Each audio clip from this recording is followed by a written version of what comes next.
Waouh! Bonjour à tous, nous qui bienvenue à ce petit live tant annoncé et finalement nous faisons notre direct, nous le lançons. Voilà. Bienvenue à toi qui te connecte au moment où il est 12 h en France.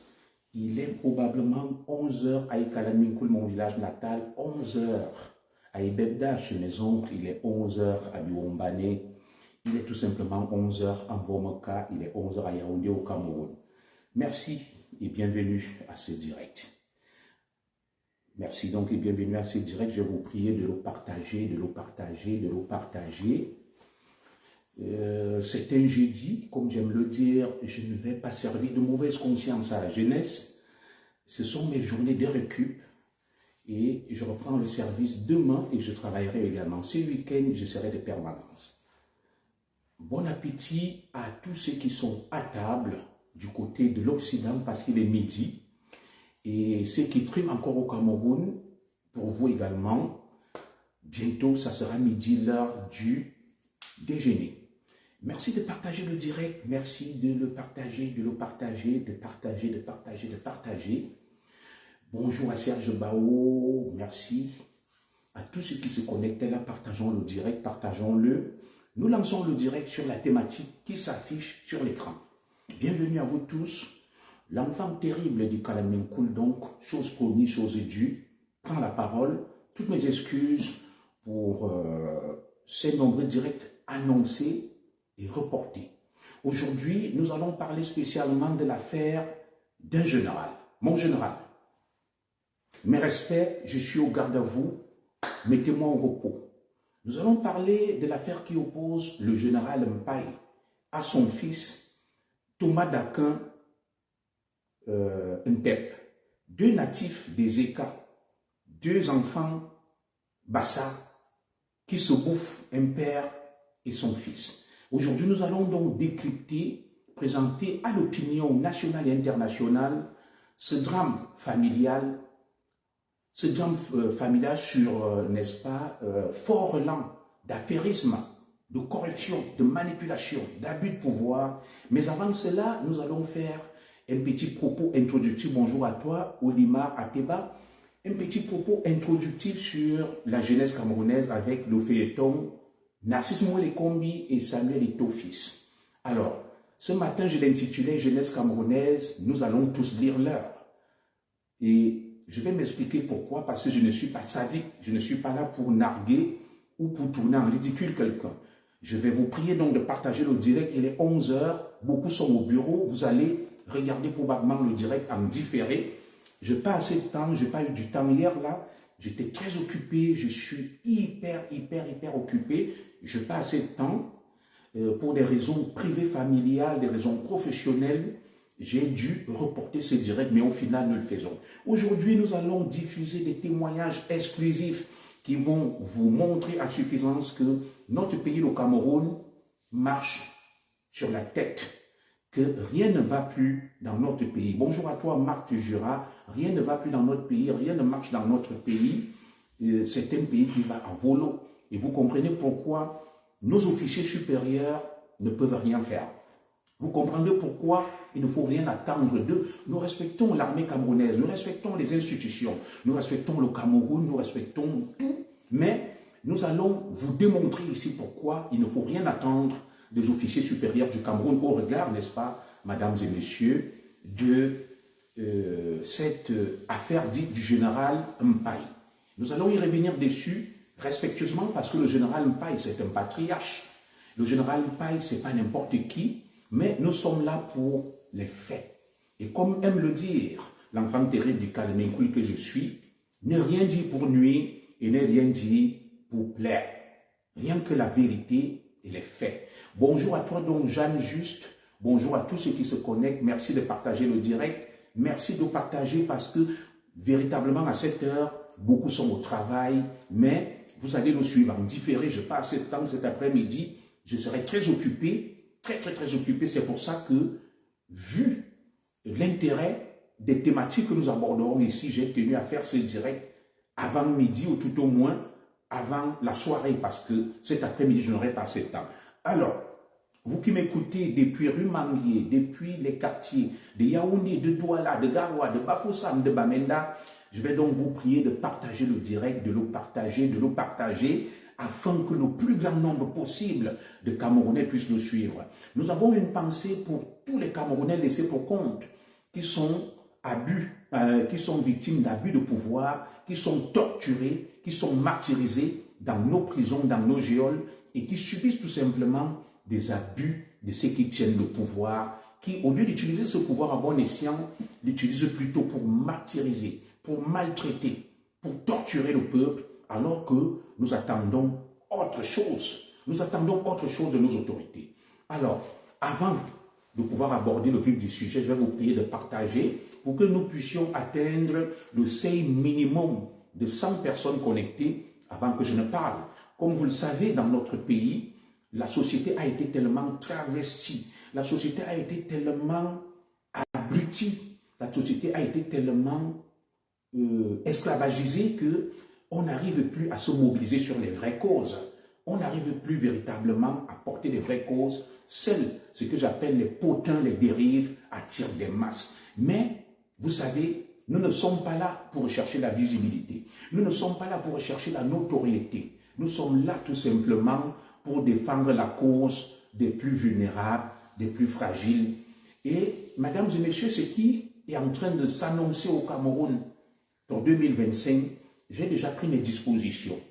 Et je suis en train d'installer un dispositif de caméra tout autour de mon logement. Et sans exhibitionnisme, prochainement, je vous ferai voir ces caméras-là, des vidéos protection et surveillance, parce que je sais que beaucoup calculent de faire couler le sang des justiciers, des personnes honnêtes comme nous. Donc, je mets en garde, n'est-ce pas, tous les assassins, tous les tueurs. Mon domicile est sous vidéoprotection. Il y a des caméras partout, des alarmes. Donc, c'est lui qui tentera cette aventure. Il risque gros parce que j'ai pris toutes mes dispositions. Je me mets au service du peuple pour défendre ce peuple-là. Et ça sera de manière impitoyable et sans règlement de compte ni rancune. Donc, avis à tous ceux qui traînent des Prado et autres, je me suis déjà, je ne dirais pas qu'il y a des risques zéro, mais j'ai pris toutes les dispositions utiles et nécessaires. Mon domicile est hyper protégé. Je vous montrerai probablement cela dans les jours à venir, mais ça reste secret. J'ai mis des caméras partout, des alarmes. Voilà. Dès que tu viens, il y a un dispositif qui surveille, qui contrôle, qui filme tout, avec une société entreprise qui regarde de loin et qui m'informe. Et sur mes téléphones portables, même si je ne suis pas chez moi, je contrôle le système de sécurité. Je salue comme ça mon grand frère Jean Bidel depuis les États-Unis, qui sait bien que ces dispositifs existent. Alors aujourd'hui, nous allons aborder deux thématiques.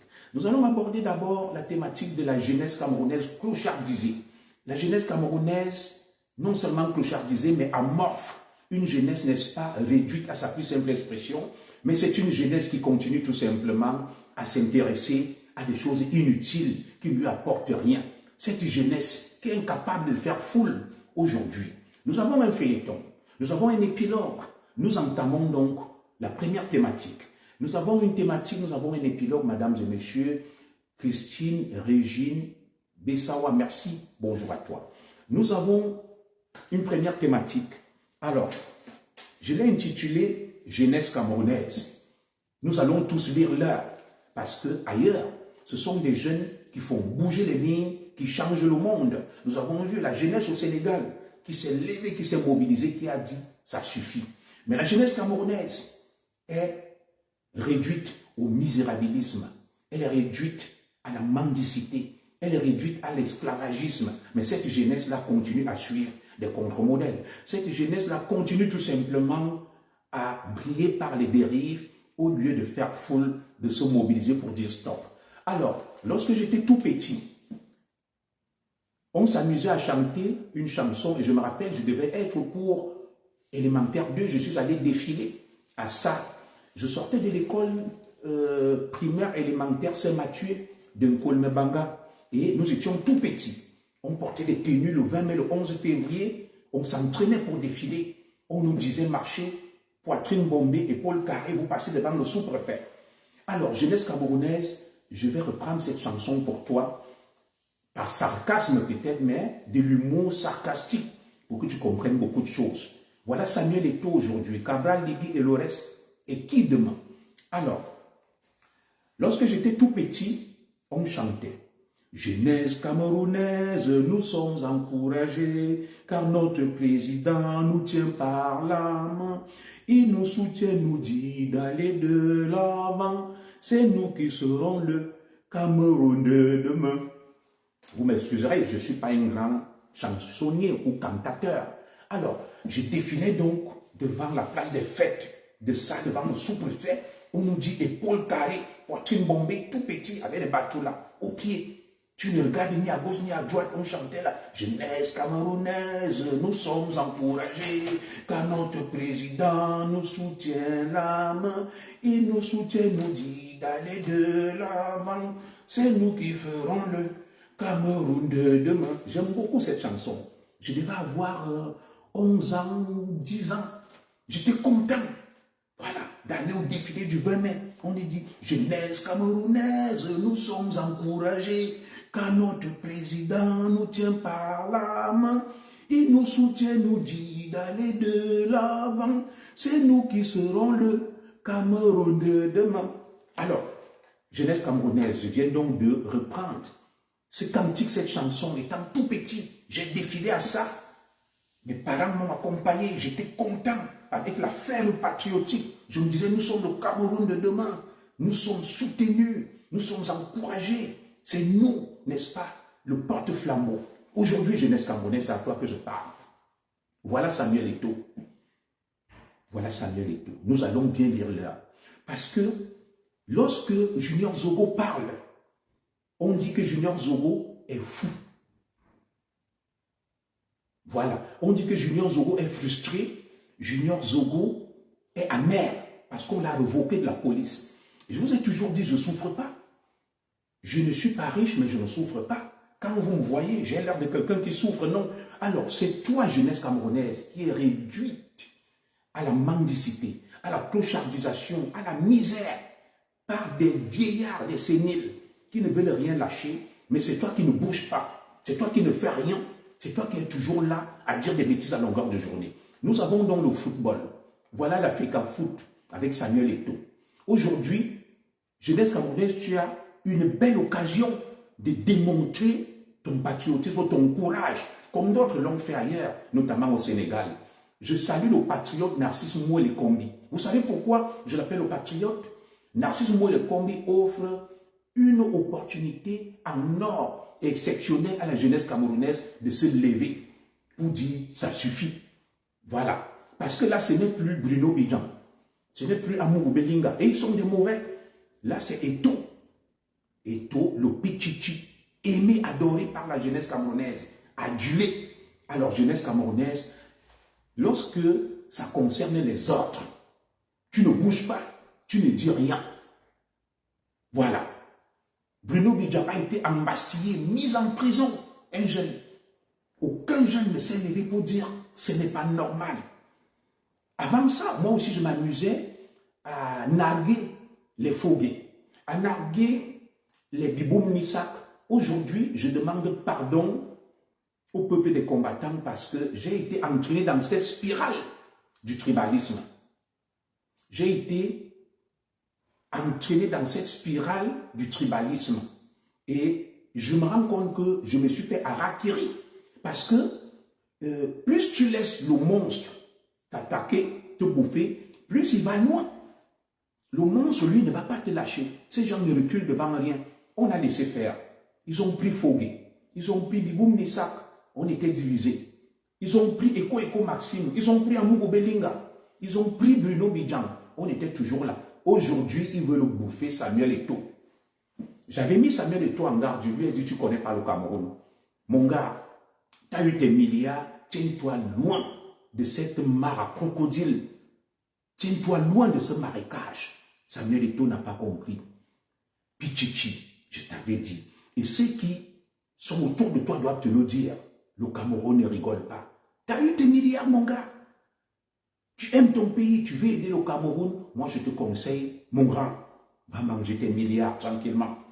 Comme moi, je mange mes petits milliers d'euros tranquillement à distance à l'étranger et je dénonce. Je dénonce parce que le Cameroun est une mare à crocodile. Le Cameroun est une bombe à retardement qui va bouffer quand elle va exploser, elle va emporter beaucoup de ses enfants. Alors, je suis donc surpris aujourd'hui que dans l'affaire dite de la FECAFOOT, la jeunesse camerounaise est très courroucée. Elle est très remontée contre Narcisse Mouele Kombi. Parce que Narcisse Mouele Kombi aurait imposé un nouveau sélectionneur aux Lions indomptables, un illustre inconnu. On l'appellerait Marc Brice, c'est un Belge. 61 ans, c'est le flou total sur la durée de son contrat. Rien n'est précisé, rien n'est mentionné, rien n'est dit. Jeunesse camerounaise, à Choukangongoli. C'est bien fait. Je salue ici les actes héroïques du patriote Narcisse Mouele Kombi. Pourquoi je le dis? Pourquoi je le dis? Lorsqu'on a embastillé Bruno Bidjan, on a embastillé Jean-Pierre Amoubou Belinga, la jeunesse camerounaise était toujours là. Elle n'a rien dit. Elle continue à adorer ces bourreaux, ces monstres-là. Elle ne fait rien, elle ne dit rien. Petit à petit, le monstre se rapproche de vous. Parce qu'un monstre n'a pas d'amis. Le monstre va bouffer tout ce qui est autour de lui. Et s'il ne reste que sa famille, il va bouffer sa famille.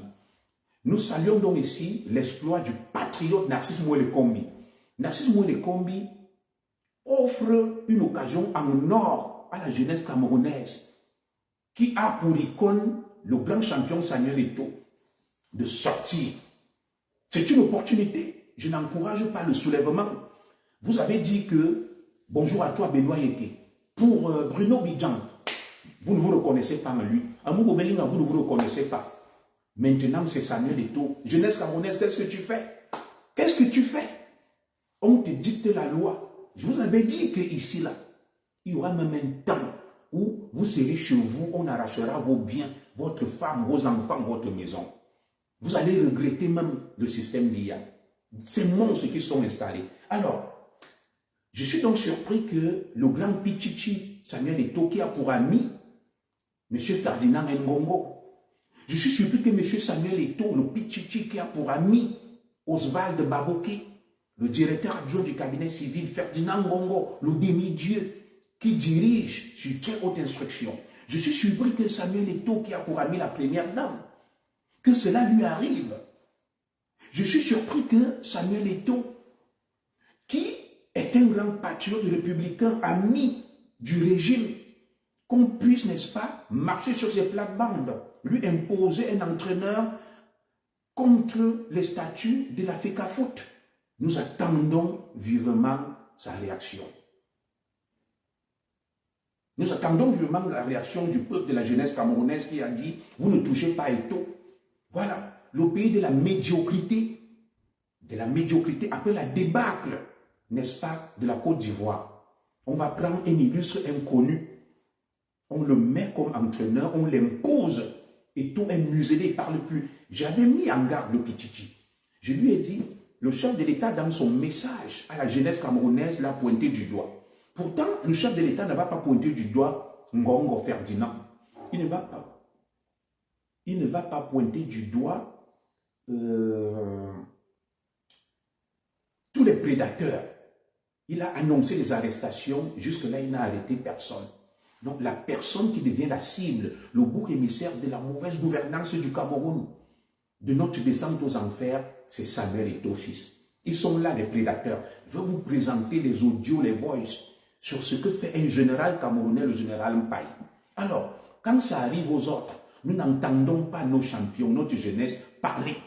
Samuel Eto'o ne dit rien sur les injustices, les abus, les dérives que subit le peuple camerounais.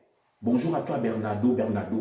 Alors, nous attendons aussi de nos champions, de nos stars, de se lever, de dire non à la mauvaise gouvernance, aux atteintes, aux droits de l'homme, aux abus de pouvoir et d'autorité. On ne les entend pas parler, ils ne disent rien, ils sont les amis des monstres qui dirigent. Mais le monstre, lui, n'a pas d'amis.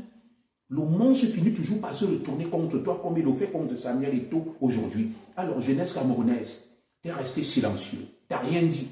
Lorsque ça concernait les autres, lorsque ça concernait Amoubou Belinga, lorsque ça concernait Bruno Bidjan, lorsque ça concernait Biboum Nissak, lorsque ça concernait Fogué, lorsque ça concernait Junior Zobo, vous vous en foutez.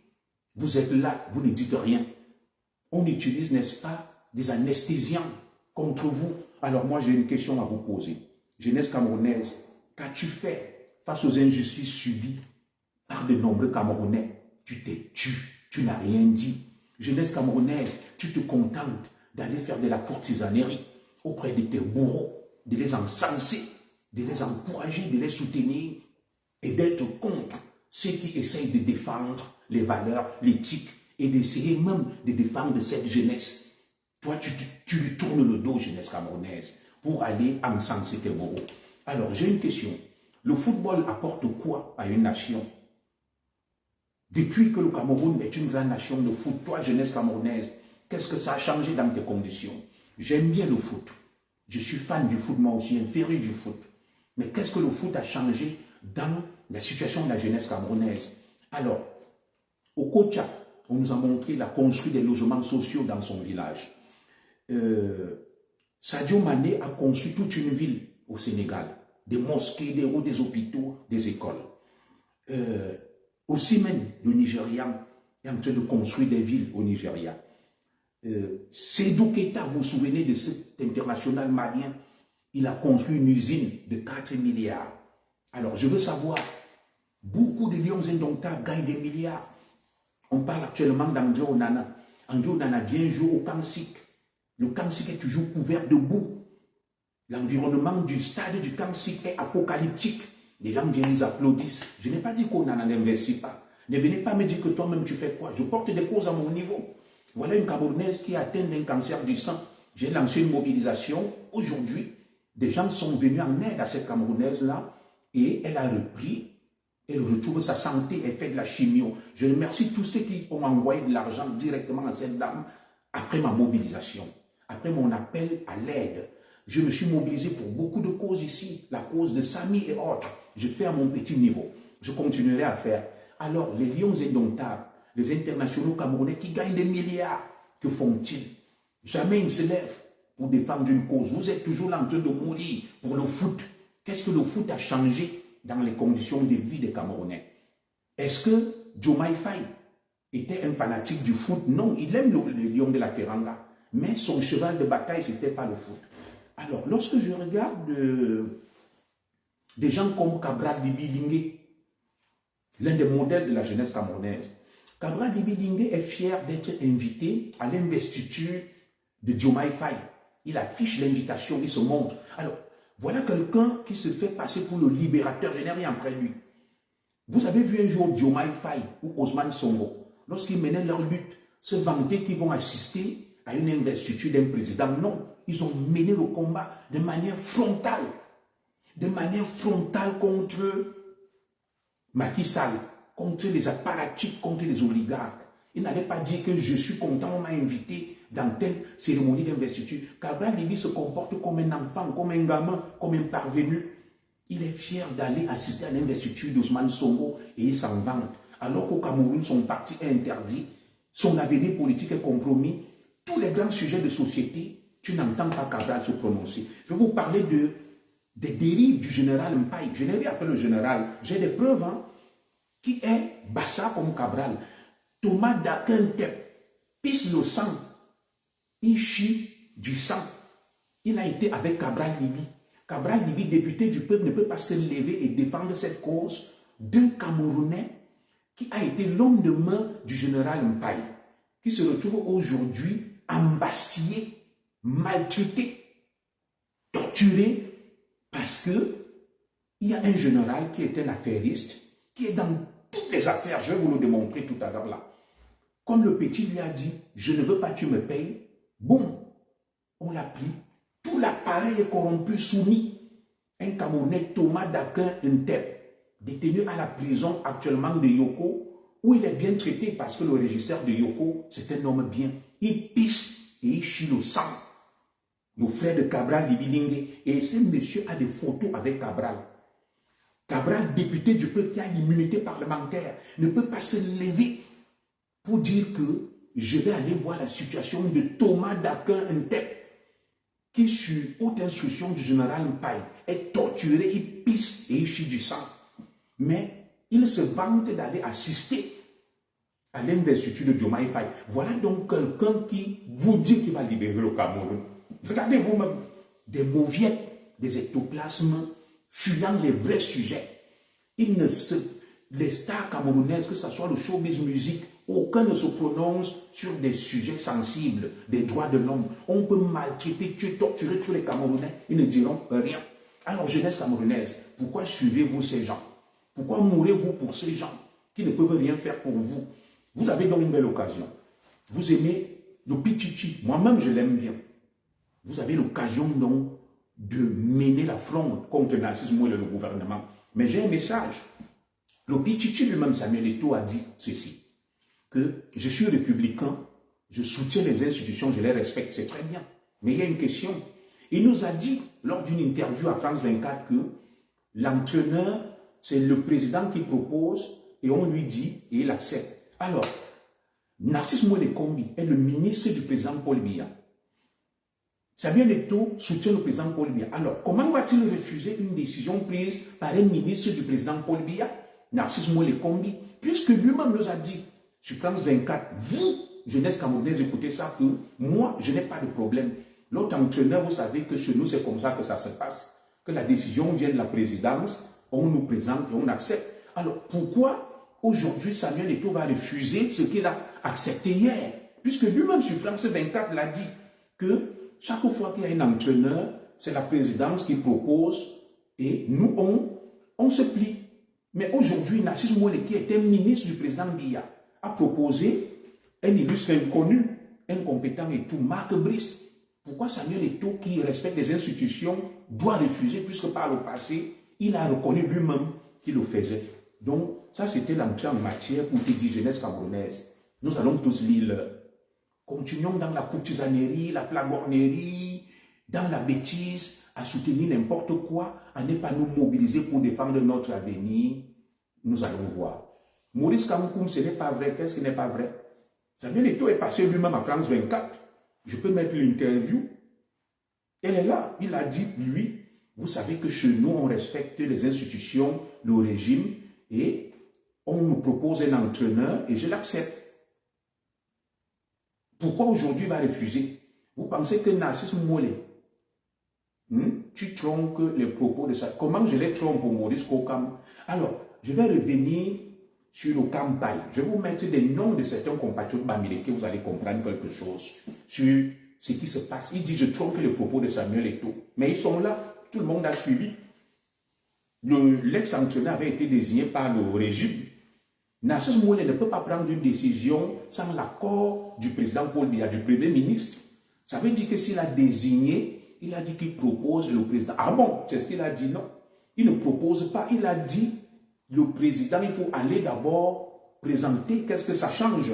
Donc si le président refuse, qu'est-ce qu'il fait? Alors moi je te pose une question, parce qu'on va continuer Maurice Ndankoum. Je vais vous parler un peu de l'attitude de certains compatriotes bamilekins. Narcisse Moïle est ministre du président Biya. Il ne peut pas prendre une décision sans l'accord du président Biya. Il ne peut pas prendre une décision sans en référer au Premier ministre. Le président Biya lui-même a dit le 10 février 2024 qu'ils vont reprendre en main la FECAFOOT et ils vont rétablir de l'ordre. Il a dit. Voilà. Donc nous, on va continuer. Moi, j'en ai terminé avec ça. Je passe donc au deuxième sujet sur le général Mpaye. Alors, j'ai été saisi par une affaire. Bonjour à toi, Marc Mengenkoumou. L'affaire du général Mpaye, l'opposant à un jeune des ECA qu'on appelle Thomas Dakin Ntep. Je vais diffuser les voices. Alors, l'histoire est laquelle? Le général Mpaye va donc prendre ce jeune homme comme son homme de main pour mener ses nombreuses affaires et business. Et ils vont travailler, je crois, de 2007 jusqu'à 2017. Et des choses ne vont pas tourner rond. Et le général Mpaye va envoyer Thomas Dakin en prison, va porter plainte, va saisir la justice. Le jeune homme va se retrouver en prison, il sera torturé et aujourd'hui il pisse et il chie du sang. Et dans la chaîne de corruption à Ezeka, il y a beaucoup de noms qui ressortent. Et je vais vous donner des photos. Les champions de la corruption, du mal, qui soutiennent le système. Vous allez suivre les noms. Je vais vous diffuser des audios des hauts fonctionnaires camerounais, Bamileke, qui commettent des dérives graves, des exactions graves. Mais on va toujours parler d'Amour Belinga, des co-échos des ECAM. Écoutez, le sous-préfet des ECA de l'époque, Ndjomeni, le criminel régisseur de prison des ECA de l'époque, Taneke Lionel, la présidente du tribunal, Djomako Diane. Vous entendez ces noms-là? Pourtant, ils vont toujours vous dire que ce sont les ECAM qui tiennent le pays, qui dirigent. Aujourd'hui, j'ai un compatriote, on l'appelle Noum Rahim. Quand j'ai publié sur ma page, il est venu mettre les photos de Franck Biya, que lui travaille pour le franquisme. Je lui ai dit, waouh, camarade, toi tu soutiens seulement Franck Biya. Aucun sujet de société, tu ne te prononces dessus. Tu ne dis rien. On tue, on massacre des Camerounais, tu dis seulement, c'est Franck Biya que tu veux. Alors, certains compatriotes Bamileke, je n'ai rien après eux, vont venir faire le sale boulot avec des élites, comme vous allez voir avec le général Mpaye. Torturer les Camerounais, tuer, entretenir la corruption. Et c'est pour ça qu'ils soutiennent, ils veulent que le régime se pérennise. Comme Mohamed Rahim Noum, il va venir te dire qu'il soutient Franck Biya. Et demain, on va accuser les ECAM. Parce que ce système leur procure des avantages inimaginables. Comme je vais vous le démontrer tout à l'heure, ce qui se passe avec le général Mpaye. Le général Mpaye a acheté toutes les terres. Il a plus de 30 titres fonciers. Il a 50 terres, des hectares, il achète partout. Il a une cimenterie. Il est exploitant forestier. Il a une carrière. Le témoignage parle de lui en termes de milliards. Vous allez entendre le témoignage. Alors, le même général Mpaye, je n'ai rien après lui, c'est un patriarche que moi je respecte. Il a géré, je crois, le commandement opérationnel. Il y a eu beaucoup d'histoires autour de lui. Et sa fille, qui est avocate, est venue dire que, vous allez sur le témoignage, Paul Biya a peur de mon père. Personne ne peut le pointer du doigt. Vous savez pourquoi les généraux camerounais ne peuvent rien faire? C'est une connivence avec le système. Ils commettent des exactions pour protéger le système. Ils tuent, ils massacrent. En retour, ils se livrent aux affaires sales. Comme vous allez le voir avec le général Mpaye. Je n'ai rien après lui. Aujourd'hui, nous parlons de lui, mais nous allons parler d'un autre général demain. Je vous ai parlé ici d'un cavalier qui était un étonne de ça comme moi, qui était dans le Nozo, qui achetait des terrains à des milliards. Alors, qu'est-ce que vous attendez de tels individus? C'est pour ça qu'à Tanganji ne peut pas les respecter. C'est un régime de mafiosi. Donc, j'ai entendu beaucoup de choses sur le général Mpaye lors du commandement opérationnel, des exactions, des dérives, des crimes. Bon, mais aujourd'hui, je vais entendre son nom dans des affaires de milliards. Et il prend un jeune Camerounais, Thomas Dakentep, un Bassa, comme lui, il le met en prison. Il y a deux versions. Hein.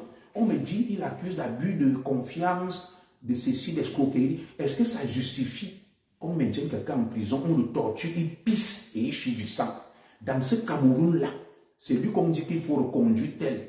Ils sont contents de dire que le président Biya doit être là parce que ça les arrange de massacrer, de tuer, de voler. Nous allons donc suivre des audios qui vous parlent de l'affaire du général Mpaye. Vous allez suivre, vous aurez la chair de poule. Je vais vous faire suivre des audios d'un appareil administratif corrompu. Les magistrats, les juges, les fonctionnaires des domaines va déposer une demande de titre foncier que tu as acheté un petit terrain. Ça traîne. Comment un général peut devenir un homme d'affaires? Il a 30 titres fonciers, le général Mpaye. Il achète partout.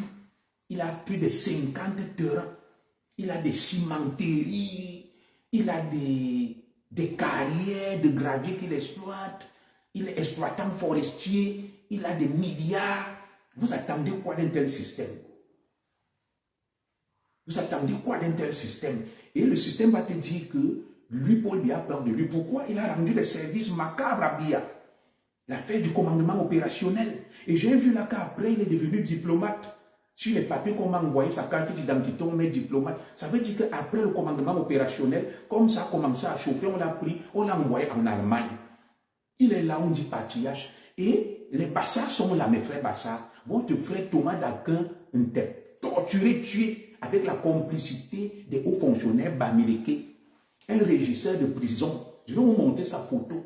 Il est actuellement à Mona Télé. Il s'appelle Taneke Lionel. C'est un bourreau qui torture les Camerounais. Aucun influenceur Bamileke ne va parler de lui. Je vous donne ce nom. Taneke Lionel, ancien régisseur de la prison des Eka, actuellement à Mona Télé. Un tueur, un assassin. Je vais publier sa photo partout. On ne parle pas de lui. Écoutez des noms. Président du tribunal des Eka, Ndjoma Kodian, des bastions de la corruption. Le sous-préfet Ndjomeni. Mais ces gens vont vous dire qu'ils ne sont rien, ils n'ont rien.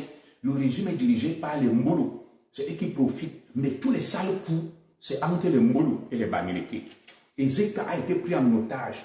Et un régisseur de prison Bamileke, je vous donne son nom actuellement, régisseur à la prison de Mona Télé chez moi. Il torture les Camerounais en prison, il les tue, il les massacre. Son nom c'est Taneke Lionel. Vous avez déjà vu un blogueur parler de lui, mais ils vont te dire qu'Amour Belinga est un criminel. Tel est un criminel. Ils ne vont pas parler de Taneke Lionel. C'est un régisseur de prison, assassin criminel, tortionnaire. Il était à Ezeka, aux ordres, et aujourd'hui on l'a envoyé à Mona Télé. Nous allons donc suivre les audios de cette victime de Mpaï. Dieu donné Thomas d'Aquin, un Bassard. Écoutez ce témoignage inédit. Ça fait froid au dos. Ça fait froid au dos lorsque tu l'écoutes, ça fait froid au dos. Soyez très attentifs et ce n'est pas moi qui parle, j'ai toutes les preuves. Il parle lui-même de sa relation avec le général Mpaï. Ce n'est pas moi qui parle. Écoutons. Nous allons écouter. Hein.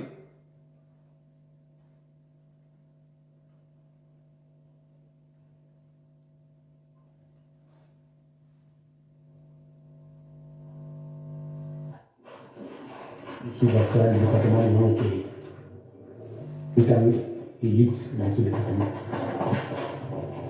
J'ai eu le général Philippe Mpaï, à l'époque, qui est venu vers moi. C'était en 2007. Il y avait déjà un nom dans le département. Je coupais mon bois avec les Chinois et consorts. Et j'ai aidé la population, j'ai organisé le championnat de vacances et autres. Écoutons. Il est donc venu vers moi, solliciter mon aide, afin que je puisse travailler avec lui. Étant général également à l'époque, il y a des choses qu'il savait qu'il ne devait pas faire ou qu'il ne pouvait pas faire. Nous allons donc nous asseoir et on va tomber sur des contrats. C'est-à-dire, chaque chose que je fais pour lui, j'ai la 10%. C'est comme ça que je vais créer avec lui. Je vais d'abord acheter plus de 50 terrains, faire plus de 30 titres fonciers. Et chaque week-end, ce dernier viendra contrôler tout ce qui se passait. Il y a des fois où il arrivait le jeudi, les vendredis, les samedis, il n'avait vraiment pas d'heure pour arriver à les états. Et c'est d'ailleurs grâce à moi que tout le département est créé. Après m'avoir le général Mpaï de face. Puisque dans ma résidence, parfois, je m'asseyais avec lui, avec presque 8 magistrats, le sous-préfet, le préfet, les commissaires, les commandants de compagnie. Parfois, nous étions à 35 avec le général. Il ne cessait de dire à ses autorités à l'époque comment je l'aide, comment je le prête de l'argent, comment il ne sait même pas comment il fera pour me rembourser tout ça. Je prends l'exemple, par exemple, du sous-préfet, l'ancien sous-préfet Ndjomeni. L'ancien sous-préfet Ndjomeni. On continue. Hein. Je vais vous diffuser une partie des voices. Je ne vais pas tout diffuser.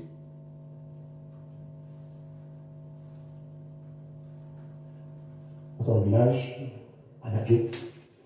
Le nom c'est la Kanouri Chimanta, la directrice générale, c'est Madame Lee. Alors nous allons d'abord commencer par une carrière de ciment. Plus de 800 millions seront versés. Et le général Mpaï, tel que le raconte Thomas d'Aquin Ntep, son homme de main, va ouvrir une cimenterie dans son village appelé Bajo Vermesondo, dans la commune des Eka. Il va verser 800 millions, un général. 800 millions. Il veut ouvrir une cimenterie à Badjo, son village natal, proche de Messondo. Écoutez. Malheureusement, la pierre du site ne va pas concorder pour le problème du ciment. Avec tout cette aide d'argent, moi qui étais à l'époque comme directeur chambre et actionnaire dans cette société de 2%, signé par le gérant par lui-même, qui avait mis aussi presque 20 de ses filles, et fils et femmes et petits enfants et tout dans la société commerciale. Moi, il me mettait à 2%. Je vais donc passer à l'étape supérieure, puisque moi j'étais directeur chambre à la forêt tout le temps. Pendant que j'y vais, je vais constater donc que dans cette forêt de plus de 300 hectares, il y a beaucoup de bois. C'était limitrophe avec la commune de Moussolo. Je vais donc aller les voir, je vais leur dire, bon, puisqu'on a perdu autant d'argent pour le ciment, on va récupérer ça d'une moyen. Voilà comment je vais organiser moi-même ma coupe de bois. En moins de quelques temps, je vais commencer à travailler avec plus de 400 ouvriers. Donc je serai le patron. Je vais couper 2500 billes de bois de tous les sens. Les bois vont aller à plus de 4 milliards. Bon. Le général Mpaye lance une cimenterie, il y a une pierre à Badjo qu'il veut. Il défriche, il met 800 millions, le projet foire. Parce que la pierre n'était pas exploitable pour faire du ciment. Il se rend compte que dans cette forêt, bonjour Sa Majesté, il peut exploiter le bois. Ils vont couper donc le bois et il va vendre le bois avec les Chinois pour 4 milliards de francs CFA. Écoutez. Au moment où il faudra que le gérant paye les gars qui ont travaillé, les coupeurs et tout ça, les tronçonneurs et moi-même et tout, le gérant viendra plutôt avec les Chinois. Ils vont tirer tout le bois. Ils vont aller vendre ça aux enchères. Ils ne paieront rien. Aucun de nous, même pas ceux qui avaient travaillé dans ce projet. Mis en colère, je vais arrêter les voitures des Chinois en plein centre-ville des Eka, plus de 6 voitures, bagarrer même avec la directrice Madame Lee, parce qu'à l'époque, les gars pensaient que j'ai perçu cet argent, je ne les ai pas payés. C'est quand ils ont trouvé la bagarre, moi et les Chinois, en plein ville des Eka, où le commandant de la compagnie va venir, le commissaire et tout, on va m'arrêter, on va m'amener à la gendarmerie. À l'époque, ou à la compagnie, à l'époque, on a le commandant de la compagnie qui est colonel aujourd'hui, et M. Kani. Il doit être évolué voir derrière le nouvelles. Il était commandant de la compagnie. C'est lui qui va regarder cette histoire. Il va demander à Madame Lee pourquoi elle ne nous paye pas. Directement devant le tout. Madame Lee va prendre 1 million de livres, elle va déposer. Elle va dire que c'est juste un cadeau. Et que mon argent, notre argent, ils ont donné ça au général pas. Eux aussi sont actionnaires, mais c'est le général qui fait tout. C'est lui qui prend l'argent de tout. Donc c'est à lui de nous payer. Voilà comment cet argent a été bouffé jusqu'aujourd'hui. Nous allons continuer toujours le projet. Après les 50 hectares de terrain, nous allons passer aux maisons. Dans les Eka, j'ai payé plus de 7 maisons. On va attaquer Kubi, on va attaquer Ebea, on va attaquer Bouyébé, on va attaquer Mapane. Au niveau de Mapane, lui et moi, nous allons acheter 50 hectares de terrain, donner la nourriture aux villageois. Sur les 50 hectares, lui, il aura droit à 40 hectares, voire 10 hectares. C'est le colonel au sein d'aujourd'hui, Diallo, aux recherches. Diallo, les mêmes noms qui étaient sur la ferme au Bedinga. Il est commandant de compagnie à Iseka. Écoutez, le général achète 50 hectares de terrain partout et qui signe le certificat de vente, c'est le Diallo, le fameux colonel. Depuis quand un militaire, un policier, un gendarme signe des certificats de vente sur le terrain? Les terrains, les certificats de vente se signent devant les notaires. Diallo, vous entendez le même nom. Celui qui était sur l'affaire à Mourbelinga. Il signe des certificats de vente. Le général Mpaye achète toutes les terres de la Salaka maritime. Toutes les terres partout au Cameroun. Le général, au lieu de faire son travail, il a 30 titres fonciers. C'est plus de 50 propriétés foncières. Vous entendez ça? Et même jusque-là, le général viendra encore récupérer les 50 hectares et les 10 hectares. Alors, il va commencer en 2012, il m'a fait un jour téléphone, il me dit vraiment, j'ai des petits problèmes, il faut que tu me trouves de l'argent rapidement. Je sais que tu as de l'argent puisque tu coupes les bois dans d'autres domaines avec les Chinois et comme ça. Si malheureux que je suis, puisque à l'époque je me disais, en général, c'est presque quand je commence, c'est lui qui suit. Tu as un père qui est général, un ami qui te protège et tout. J'avais mes petites économies, directement, je vais lui dire que oui, j'ai un peu d'argent. Il va me demander. Je vais lui demander combien il y en a besoin, il va me parler de 25 millions. Effectivement, j'avais 40 millions qui étaient gardés. quelque part, que je venais de vendre aussi mon bois chez un certain Chinois, monsieur. Alors, je vais prendre cet argent, les 25 millions, je vais aller dans son boulot. À l'entrée du poste au ministère de la Défense, je vais trouver qu'il a laissé un mot. Comme on doit le laisser entrer, j'ai ce mot jusqu'aujourd'hui. Arrivé là-bas, il va me décharger l'argent, il va me faire la décharge.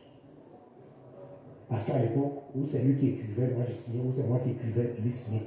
Quand j'ai fini d'écrire, je vais le taper le papier, il va prendre ses cachets nominatifs, il va signer et il va lui-même faire mettre sa signature. Il va envoyer maintenant cette fois-là à Iseka, son fils, qu'on appelle Lionel Mbaye. Il est à Douala, il doit être dans le truc du carburant, dans les stations là, il comprend. Il doit être le directeur adjoint ou quoi que ce soit, parce qu'il est aussi très riche, c'est un multimilliardaire. Donc il va l'envoyer, ce monsieur viendra à Iseka à bord d'une voiture grise et avec. Alors, quelques temps après, puisque cet argent, il va me rembourser ça en 2014, nous allons continuer toujours dans le travail. Donc, le général Mpaye, d'après le témoignage, va se servir de ces jeunes hommes. Le général Mpaye tente de créer une cimenterie à Bodjo, son village natal à Mosondo. Ça ne marche pas. Il met 800 millions de francs CFA. Et dans ces 800 millions, le gars te fait un témoignage que les chefs de services départementaux, des domaines, des ceci prennent les 20, les 30 millions, les magistrats, les sous-préfets, les commissaires. Vous voyez pourquoi ils disposent bien, que ça doit continuer. Une corruption systémique. Donc, ils ont trompé le général. La pierre qu'ils voulaient exploiter n'était pas exploitable pour faire du ciment. C'est comme ça que les 800 millions vont aller dans l'eau. D'où viennent 800 millions à un général? Moi, je ne sais pas. Par la suite, le général va donc décider, comme il a 30 propriétés foncières à me sauver une vaste forêt, avec les Chinois, il va prendre 400 employés, il va couper le bois, il devient exploitant forestier. Au moment de payer le personnel, non, il vient avec M. Li, un Chinois. Vous dites que les Chinois sont des amis des Camerounais. Hein? Ils exploitent, ils vendent le bois à 4 milliards. Il prend l'argent, il part. Il ne donne rien aux 400 employés, rien, il part. 4 milliards d'un général. Vous qui dites donc, oh, jeunesse, le général, il ne peut rien faire à Paul Biya. Le général est ami complice. Quand on l'envoie pour le commandement opérationnel à Bamenda, il va massacrer tout le monde. Parce que c'est qu'en retour, le président Biya va le laisser faire. Ils deviennent donc des hommes d'affaires véreux, malhonnêtes, des milliardaires. Les enfants vivent, font des bonnes écoles, les autres souffrent. Oui, quand tout va bien entre eux, ils ne nous disent pas, je suis d'accord, mais moi je suis là pour dénoncer. Ça ne me regarde pas. Je n'ai pas dit que le gars là est bien, mais je mets en exergue. Vous voyez, quand le vent du changement souffle, au Cameroun, ils ne peuvent pas. Les généraux se sont embourgeoisés. Ils sont pris dans une mafia. Ils sont tous sales. Ils se tiennent. C'est une mafia. Dans un général, les 800 milliards, les 4 milliards, à gauche, à droite, ils ne vont, le président Biya, ils vont toujours dire, dès que tu lèves la tête, ils te massacrent. Parce que quand vous entendez tout ça, ce général est prêt à tuer tout le monde. Parce qu'en retour, vous pensez que le président Biya va lui faire quoi? Rien. C'est pour ça que ce jeune homme pisse et chie du sang. Personne ne peut parler de ça. Des généraux hommes d'affaires, cimenterie 800 millions. Après, il commence à couper le bois. 4 milliards. Après, aujourd'hui, il a transformé ça en carrière de gravir la pierre là. Et dans tout ça, tu vas à Iseka, à Mesondo, il n'y a rien. Les Bassas souffrent, ils sont dans la misère. Il n'y a rien. Mais le général Mpaye et son petit clan, ils vivent bien. Il est milliardaire, il est là tranquille. On te dit, oh, il est patriarche, il est... Comment on appelle ça là? Chez les Bassas, ce qu'on appelle chez nous les hommes là. Il est quoi là? Vous allez me mettre le nom. On continue à suivre.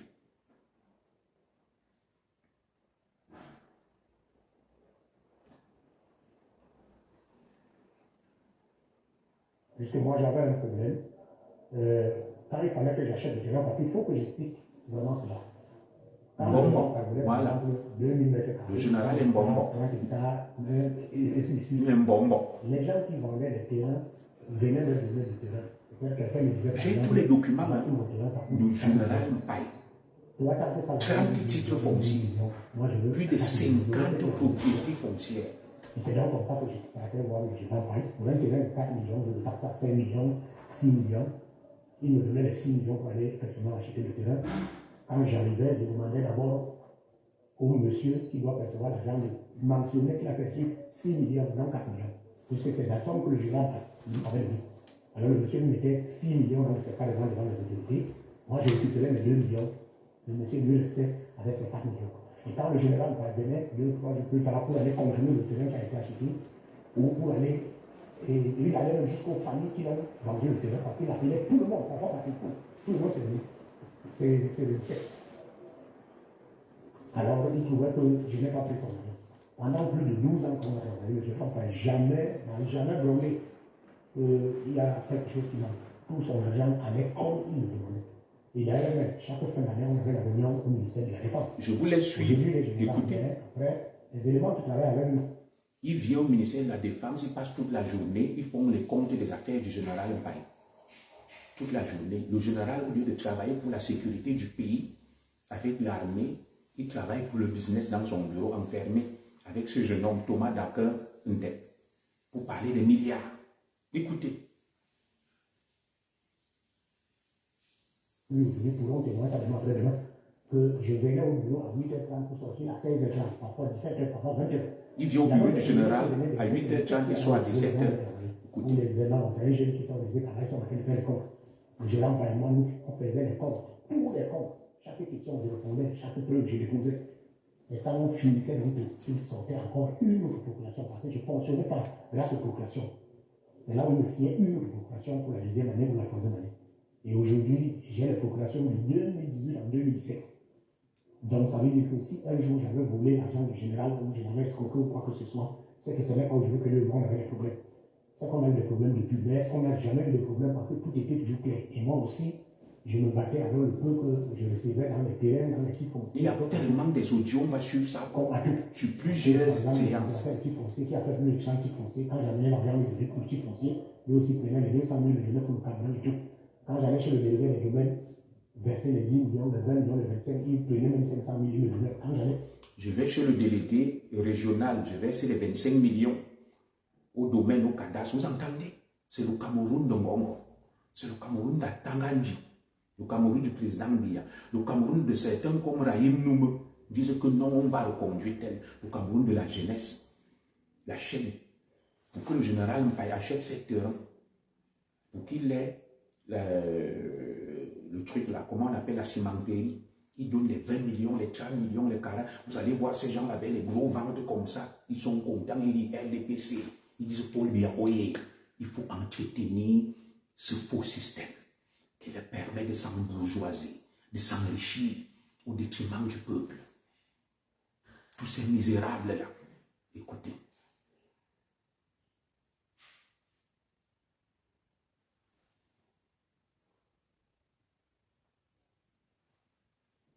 Voilà.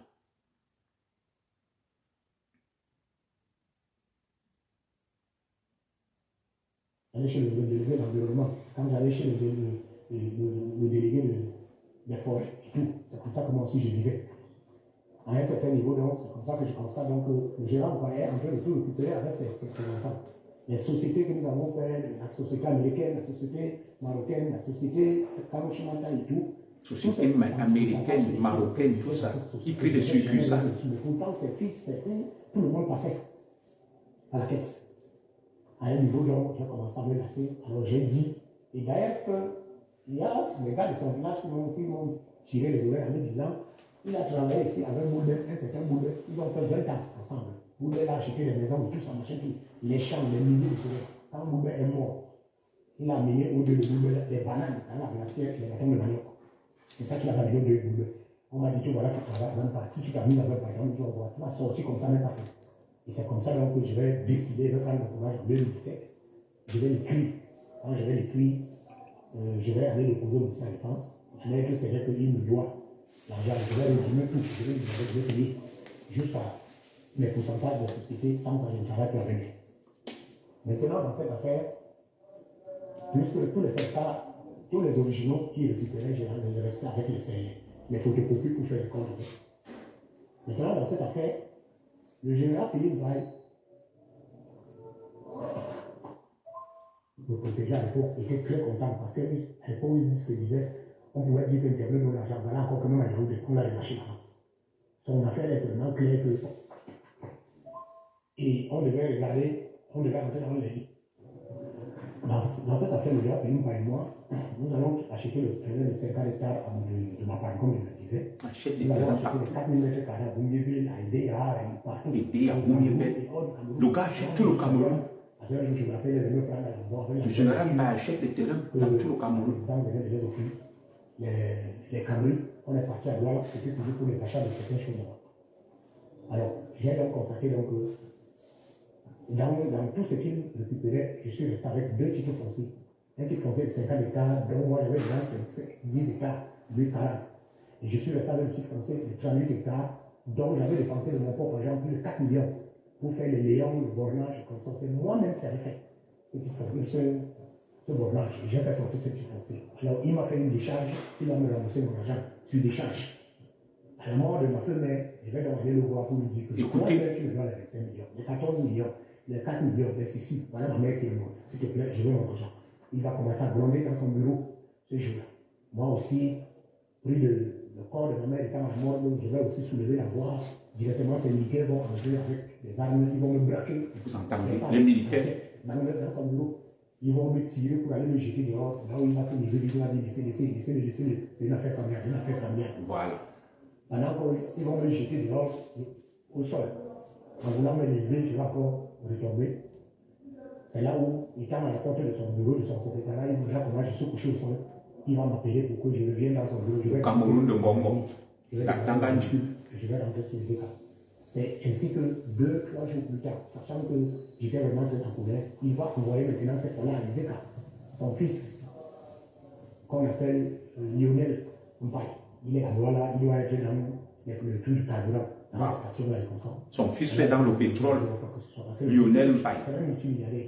Multimilliardaire, son fils Donc, aussi. il va l'envoyer. Ce monsieur viendra à Iseka à bord d'une voiture grise et avec une somme de 2 millions 200 quelque chose de livres.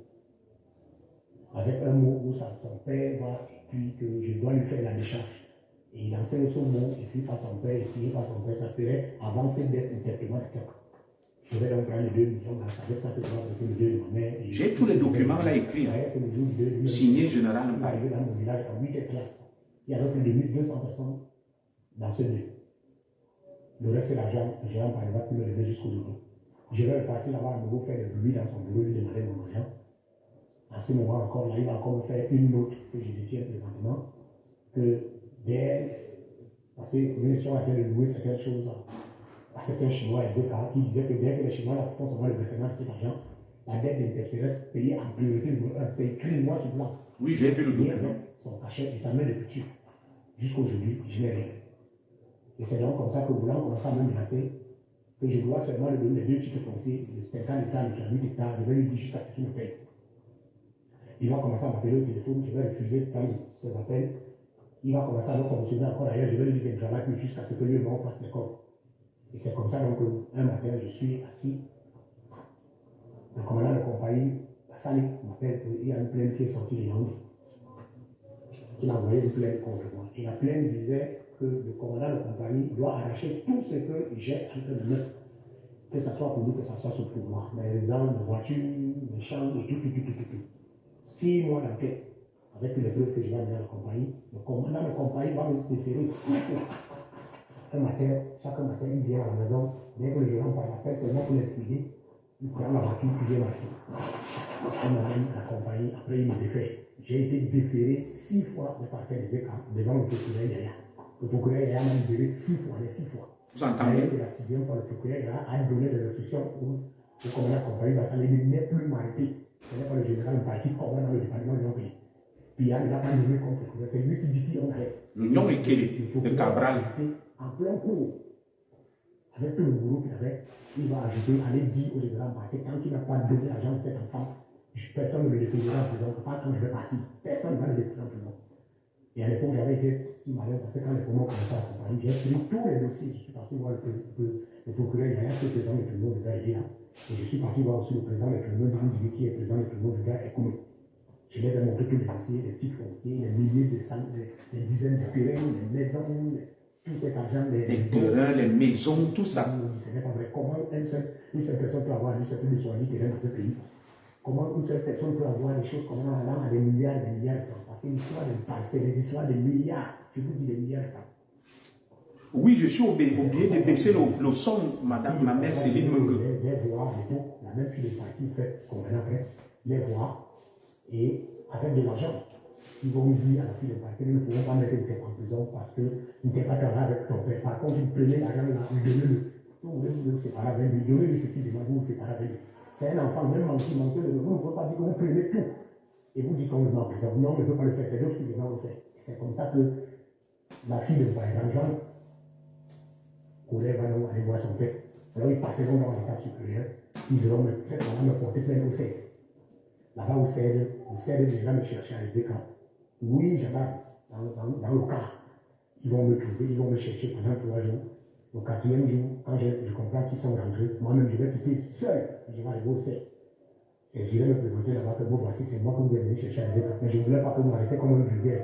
Je ne suis pas un bandit, je me touche de rien. Vous voici, je suis arrivé seul. Je n'ai pas de père, ni de mère, ni d'avocat. Avec les preuves que je vais en main, les éléments du CED vont commencer à voir qu'il y a quelque chose qui ne va pas. D'ailleurs, même, il y aura tout un commentaire là-bas. C'est notre argent qui bousille comme ça. C'est notre argent, on meurt dans les chambres, on meurt sans maison pour rien. C'est eux qui bougent notre argent et comme ça. Je vais faire 8 jours en cellule au sous-sol, au CED. Après, je vais présenter devant le procureur, là-bas encore devant le procureur, et je vais présenter certaines preuves en pleurant. Et comme ça, le procureur va me demander de rentrer chez moi à nouveau. Et c'est comme ça que je vais revenir à Zeka. Ça serait une fête dans tous les États à mon arrivée. Parce que tout le monde pensait que je suis parti. D'ailleurs, même les magistrats qui me protégeaient à l'époque étaient très contents parce qu'à l'époque, ils se disaient, on pouvait dire qu'Internet donne l'argent, voilà encore que même à Yaoundé, on l'a lâché là. Son affaire est tellement claire qu'on ne peut rien le faire dans ce dossier. Bonjour maman Régine, bonjour à ma grande sœur. L'estime appelle tel jour, comme je suis en train de dire, on est là, que j'ai reçu un appel tel jour, une dame travaillant au parquet. C'est elle qui me dit, ah oui, tu es là, tu es excusé, tu peux trouver la fille de paille, avec la juge qui a ton dossier, avec des cas de millions, il y avait 3 cas sur la table, des paquets de 1 million. Quand je suis rentré, elle a retiré, elle a commencé à retirer l'argent. La juge là s'appelle Njomeni Diane, une américaine. Quelques jours plus tard, Njomeni Diane. on a fini le dossier va commencer à passer. Et pendant que le dossier passe, la fille de paille va débarquer tout le temps au tribunal avec des militaires de son père. Pardon, elle s'appelle Njomako. La juge s'appelle Njomako Diane, le sous-préfet Njomeni.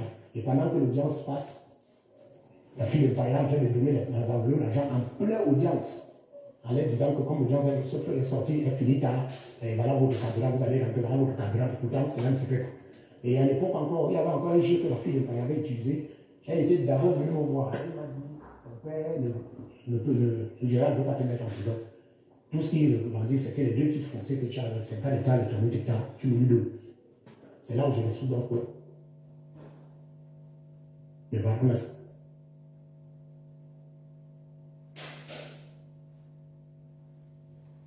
Les avocats, ça ne va pas se passer à devant les avocats. Elle va nous dire qu'elle est une grande femme. Elle va nous dire, pas les grands enfants, mais c'est pas les grands enfants, ça n'est pas un montant, ça. Moi-même, nous-mêmes, on va payer ce montant pour que ce problème-là s'arrête. C'est ainsi donc que mon avocat va me dire, remets là les 2 titres fonciers, même si on bouffe l'argent, on bouffe. Et elle va signer, elle va faire la décharge sur le photocopie de ce titre foncier, où on va voir sa ceinture, le nom Cristiano Mpac, où elle prend les engagements qu'elle-même vient me remettre le 10 hectares de terrain et mes 4 millions de francs. 1 mois, 2 mois plus tard, toujours rien. C'est comme ça donc que je vais encore remonter à la scène, commencer à l'appeler. D'ailleurs, c'est une femme que quand elle partait de voir là pour venir à l'audience, elle me prenait d'abord, on allait d'abord s'asseoir. On mangeait, on buvait, elle donnait même les 15 000, les 20 000 à ma femme, parce qu'à l'époque, on n'avait plus rien. C'est la fille de Mpaye, elle est avocate, Christiane Mpaye. Donc moi, je ne savais pas que c'était un problème où j'étais en prison dans cette affaire. C'est quand j'ai commencé à demander mon agent qui m'avait promis qu'un jour, elle me dit, tiens, je t'avais dit que ne me parle plus jamais, ne demande plus cet argent, sans ça, on va te déposer là où personne ne va te récupérer. Vous entendez? Mon père est le général le plus craint du Cameroun, même il ne peut pas se mêler de s'appeler mon père. Aucun général de nouveau, mon père, tout ce qu'il a eu à faire au Cameroun, tuer les gens à travers comme ça, on l'a fait quoi. il a déjà doigté, il a déjà un jour, c'est comme ça que je vais m'énerver. Je vais donc aller voir le journaliste Albatros, et je vais confier cette affaire. Il va faire une revue de presse, il va sortir la presse. Malheureusement, quand il faut publier la presse, il va essayer au courant, il va aller poser le pied, on va défendre que le journal ne doit pas être publié. C'est un journal seulement que les gens diront seulement comme ça, main à main. Et pourtant, si l'affaire a été passée ce jour-là à la revue de presse, c'est que je ne suis pas en prison aujourd'hui. Même pas. Avec tout fait pour que cette affaire ne passe pas. Et c'est ce qu'il fait juste au début. Voyons donc. Donc la fille de Mpaye le flatte pour récupérer les biens, les titres fonciers et tout qu'il avait. Et il résiste et la fille de Mpaye va lui dire, mon père est le général le plus grand, Paul Biya ne peut rien lui dire. Il a tué des gens pour Paul Biya, il a massacré. Donc on a peur de lui, tous les généraux. Donc voilà donc le palmarès de quelqu'un que sa famille utilise pour faire peur que Mpaye a massacré et tué les gens. Donc tu ne peux rien faire, même Paul Biya a peur de lui. Voilà le Cameroun. Donc ça, c'est là où il monte donc à l'étape supérieure. On va appeler le dossier, on va retenir l'affaire sans mon avocat et on va mettre l'affaire en délibéré. Et pourtant, mon avocat va appeler la juge Njomako Diane. Juge Njomako Diane, vous entendez, des corrompus. Il faut renvoyer l'affaire. Sous-préfet Njomeni, Et à l'époque, chez les Bassas. Toutes les autorités sont des Bamileke à Ezeka. Sous-préfet Njomeni, président du tribunal Njomako Diane, régisseur Daneke Lionel. On a mis en délibéré. Je rappelle d'abord ici que pendant plus de 30 ans à Ezeka, je n'avais jamais été condamné dans aucune procédure. Tous les magistrats qui venaient à Ezeka, procureur, comme substitut au consort, c'était mes amis. Alors je vais donc prendre le téléphone, je vais appeler mes amis, avocats, magistrats qui étaient avant passés à Ezeka, les présidents des tribunaux, les procureurs. Ils vont donc appeler leur collègue pour leur dire cet enfant qu'on a laissé là-bas, ce dossier, on a laissé ce dossier. Cet enfant n'a pas tort, on a laissé ce problème et consort, tout. Permettez-lui de vous présenter même les preuves avec les avocats. C'est donc là où ils vont m'appeler, les magistrats vont m'appeler pour me demander de leur donner l'argent pour me faire la voiture de délibéré. Alors je vais d'abord donner 500 000, le procureur va prendre 200 000. Njomako Diane, magistrat, écoutez. Qui m'attendait en haut, je vais lui dire que je ne pas le président du tribunal. Je n'ai jamais vu comme il était nouveau qui venait d'arriver. Par contre, le procureur, je le connaissais. Parce qu'à l'époque, quand on a fait que le procureur a aidé, je suis allé le voir. Il a payé le procureur qui venait d'arriver pour lui dire que c'est notre enfant. Vraiment, c'est un gars bien. Il est comme ça. Il n'écoute pas ce qu'on dit de lui. Mais on avait lu depuis 8 ans. Il était méchant à l'époque. Et c'est comme ça donc que le procureur lui-même ne quitte pas voir le président des tribunaux. Le président des tribunaux demande donc que je monte. Quand je monte, je me trouve avec son secrétaire, Jean Waya. C'est comme ça que je prends l'enveloppe de 300 000. Je lui donne. Les magistrats, enveloppe 500 000, 300 000. La justice. Je vais voir, on va voir comment on va t'aider. Et pourtant, ils avaient encore plus l'argent de l'autre côté. Ils avaient les menaces de l'autre côté. Quelques jours plus tard, avant le délibéré, on va rabattre le délibéré. Maintenant, quand on met l'affaire en délibéré, ils vont encore m'appeler, les mêmes magistrats vont m'appeler pour me dire non, ton affaire est très grave. Toi, 500 000, ce n'est rien, il faut nous acheter l'argent. À l'époque, je serais ami avec des mandataires, Maître Maroc et Maître Mben. À l'époque, c'est eux qui faisaient les choses dans le département de pays. Maître Maroc va m'amener une fille sortant de l'Angleterre qui voulait acheter un terrain. Il va m'appeler, est-ce que tu as encore un terrain comme je connais? Je vais dire oui. La fille va venir me déposer 1 million de euros au salon devant. Je vais partager 500 000 pour les avocats et tout, et 1 million. Je vais prendre la route et je vais leur dire, attendez, moi je me donne le président, parce que vous me demandez l'argent là. Je vais les laisser dans mon salon. Aujourd'hui, ils ont peur, ils vont avoir peur parce qu'ils travaillent au parquet, mais ils savent que ce que je dis, c'est la vérité. Arrivé là-bas, je vais trouver le président chez lui.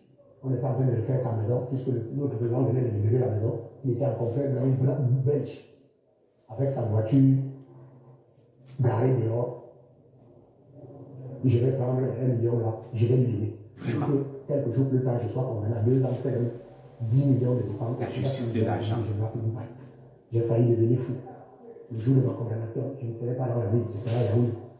C'est là-bas que je vais faire la première vidéo pour dénoncer tout ce qui s'est passé et qu'on sort. L'affaire va tourner, ça va faire beaucoup de bruit. Il paraît qu'on a peur. Et l'affaire, la première fois, la deuxième fois, on va le mettre sans délibérer pour les mêmes choses. On va renvoyer le même jugement des États. Maintenant, à l'époque, puisque je fais tomber les États, je n'avais plus 5 ans, j'ai commencé à voler les choses.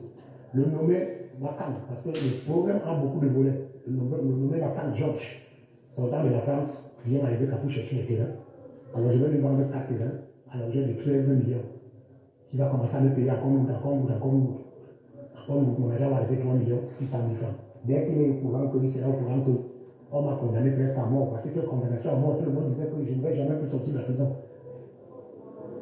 Il va entrer dans mes terrains pour commencer à construire. Je vais l'écrire pour lui dire que tu ne peux pas construire dans mes terrains si tu ne m'as pas encore payé mon argent. À l'époque, le préfet des États, c'était mon ami. Je vais l'appeler, je vais lui expliquer le problème que j'ai été une grande élite. C'est moi qui donnais les jobs, c'est moi qui organisais les championnats de vacances, c'est moi qui opérais les malades, je faisais ceci, je faisais cela. Les gens qui ont discuté, voilà, me nommer vacances. Les terrains que j'ai eu achetés, qui n'a pas encore fini, le voilà qui le préfet va l'appeler et lui dit que jusqu'à ce que tu donnes l'argent, tu ne peux pas construire dans ce terrain. Alors Vakam va quitter, il va aller au bureau du général, parce que lui-même m'a dit qu'il était dans le bureau du général 2 fois. Et vraiment, le général, lui, ils vont donc faire les plans. Le général va lui dire que bon, va l'arrêter. Arrête d'utiliser mes mandats et tout. Arrête de. Et c'est comme ça que le nommé Vakam va me piéger. Il va m'appeler pour me dire d'aller prendre les 3 600 000 au stade de Mendo. Et pourtant, c'était un peu monté. Il avait déjà des mandats d'arrêt, des trucs pour discerner pour moi. Dans l'audience de Paris. Dès qu'ils vont arriver, il sera avec les éléments du CEP, ils vont me prendre, ma voiture va rester, il va récupérer les clés de la voiture, je vais crier aux éléments du CEP, voilà ma voiture qui est restée, voilà ma voiture qui est restée. Il va dire aux éléments du CEP d'avancer, je viens avec, jusqu'aujourd'hui, je n'ai plus jamais vu ma voiture. Incroyable. Les bandits. Je vais faire 2 jours de cellule, le 3e jour, il va venir, on va lui demander, c'est là où les gens du CEP vont constater que les enquêteurs vont constater que c'est même le problème de Mbaye qu'il a amené pour qu'on arrête, lui-même il n'a aucun problème. C'est là où les gars du CEP ont dit que tu n'as pas honte, ton propre frère, tu lui dois de l'argent, il est dans des problèmes comme ça, au lieu de lui donner son argent pour que ça l'aide, tu peux encore le faire arrêter. Voilà, tu n'as pas une plainte déposée contre lui, il n'a pas une plainte. Et jusqu'aujourd'hui, il n'a jamais eu une plainte que Vacan avait déposée contre moi. C'est le motif d'une paille qu'il avait pris avec ses papiers comme ça, c'est ça qui m'a arrêté, avec connivence avec le procureur.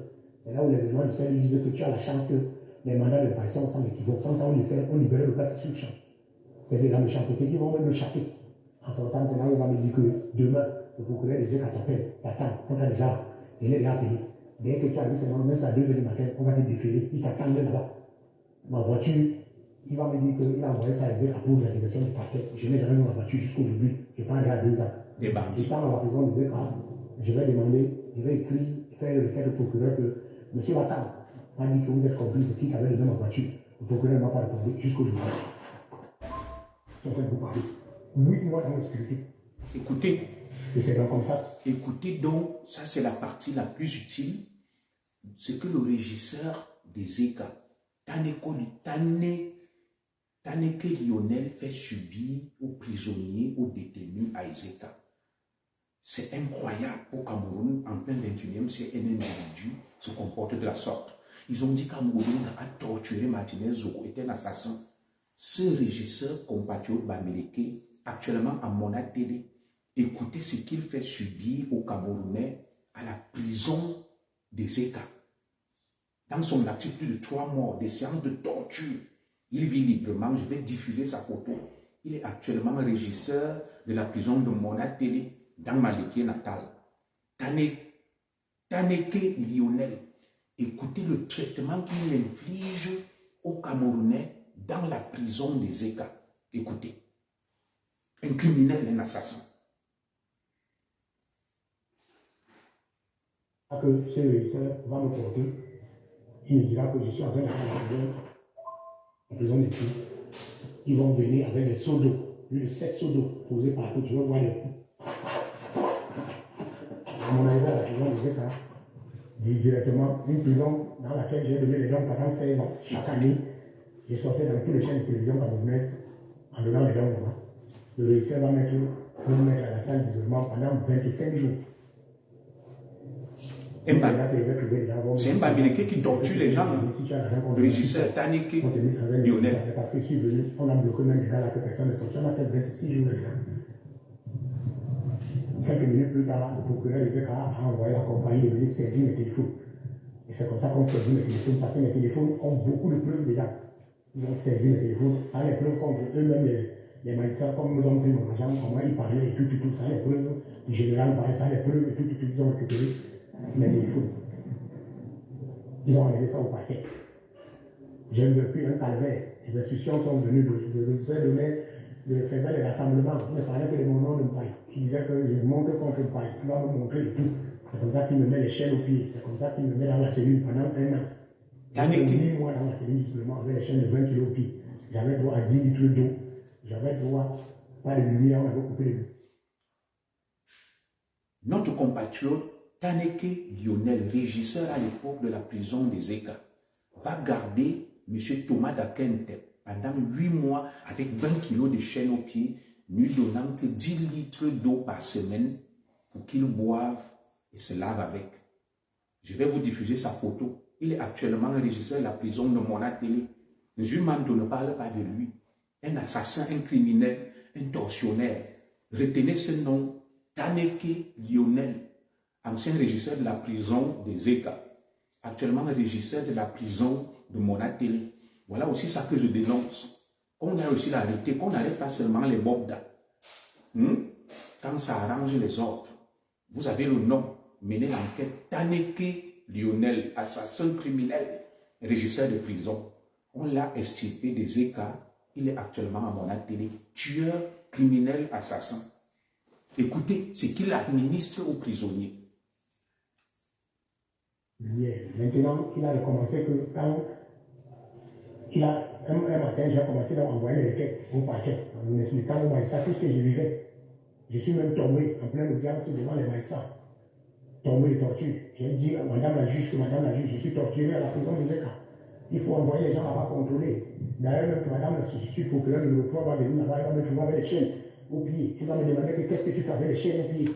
Je vais expliquer le problème. Elle m'a dit qu'on n'a pas le droit de me mettre les chaînes au pied. Les humains ne vont pas porter les chaînes. Elle va me demander de faire l'enquête et d'envoyer ça au procureur. Je vais envoyer l'enquête au procureur. Et apparemment, cette dame va même encore le problème là-bas avec son patron qui va gronder qu'elle ne va pas se mêler dans cette affaire. Ma torture proviendra de partout. Gérant par exemple. Jomako Diagne, président du tribunal, dit ne te mêle pas de ça. Surtout qu'il y a une fois où j'étais parti là-bas à l'audience au parquet, en plein tribunal, j'ai demandé au procureur, au président de nous, que je suis en train de mourir, mais comme remettre mon agent. Écoutez ce qu'il fait. Parce que c'est l'escroquerie. Il ne peut pas me Taneke Lionel, vous allez suivre. Je vais le diffuser. Et je encore, c'était encore que j'ai signé ma mort. Quand je suis rentré de la maintenant, on m'a fouillé 150 coups au pied avec les soldats dans la prison des États. J'ai été bastonné par plus de 74 fois. Maintenant, ils sont passés pour me monter les coups parce que leur problème était qu'il fallait montrer aux gens que je suis méchant, j'ai fait ceci, j'ai fait cela. Notre local adopte beaucoup les punaises et les souris. Je suis donc parti demander l'autorisation pour acheter les remèdes de souris pour mettre dans notre local. L'autre, je connais au nom de Internement, mais lui a demandé l'autorisation d'acheter les remèdes de punaises. Sa femme a amené les remèdes de punaises depuis ma carte. On a désinfecté partout. Maintenant aussi, moi aussi, j'ai envoyé un gardien de prison à la maison, dit à mon épouse d'acheter les remèdes de souris et de nous envoyer. C'est donc comme ça que les remèdes de souris là vont venir, étant au pouce, ça va venir dans le plastique, étant au pouce. On va transformer ces remèdes de souris comme le poison. Vous entendez? Leur problème, ça serait de montrer que je suis un homme, je suis un bandit, je suis ceci, je suis cela, pour qu'ils profitent de continuer à me torturer. Leur problème est de me tuer. J'ai même. Le régisseur Taneke Lionel va transformer le Haratachok Dai, le remède contre les souris, et il va administrer ça aux prisonniers, aux détenus Thomas Dakan Lobassa, Thomas Dakan Ntep. C'est pour ça qu'aujourd'hui, il pisse et il chie le sang, empoisonné, torturé par Taneke Lionel, un criminel qui est actuellement régisseur de la prison de Mona Télé chez les Étoiles. Écoutez. Ils ont même fait avaler certains comprimés, puisque le sang, ça a commencé à couler depuis la prison des États. J'allais à la clinique, à un niveau même de pus qui sortait dans ma poitrine, comme le ricin de café avec les coups de poing. Taneke Lionel. Tout le ventre, à l'œil, tout le temps. J'ai fait plus de 6 mois à la prison des États, je ne marchais pas, je marchais avec les tests. Tous les détenus témoignent ça, parce que les pieds étaient bastonnés chaque jour. Et je ne suis pas la seule personne. C'est la tué 3 détenus à la prison des États pour torture, 3 détenus. Ce régisseur-là bastonne les gens, a tué 3 détenus à la prison des États. Une enquête ne sera pas ouverte. Si c'était un Jumando qui dénonçait, on devait ouvrir une enquête.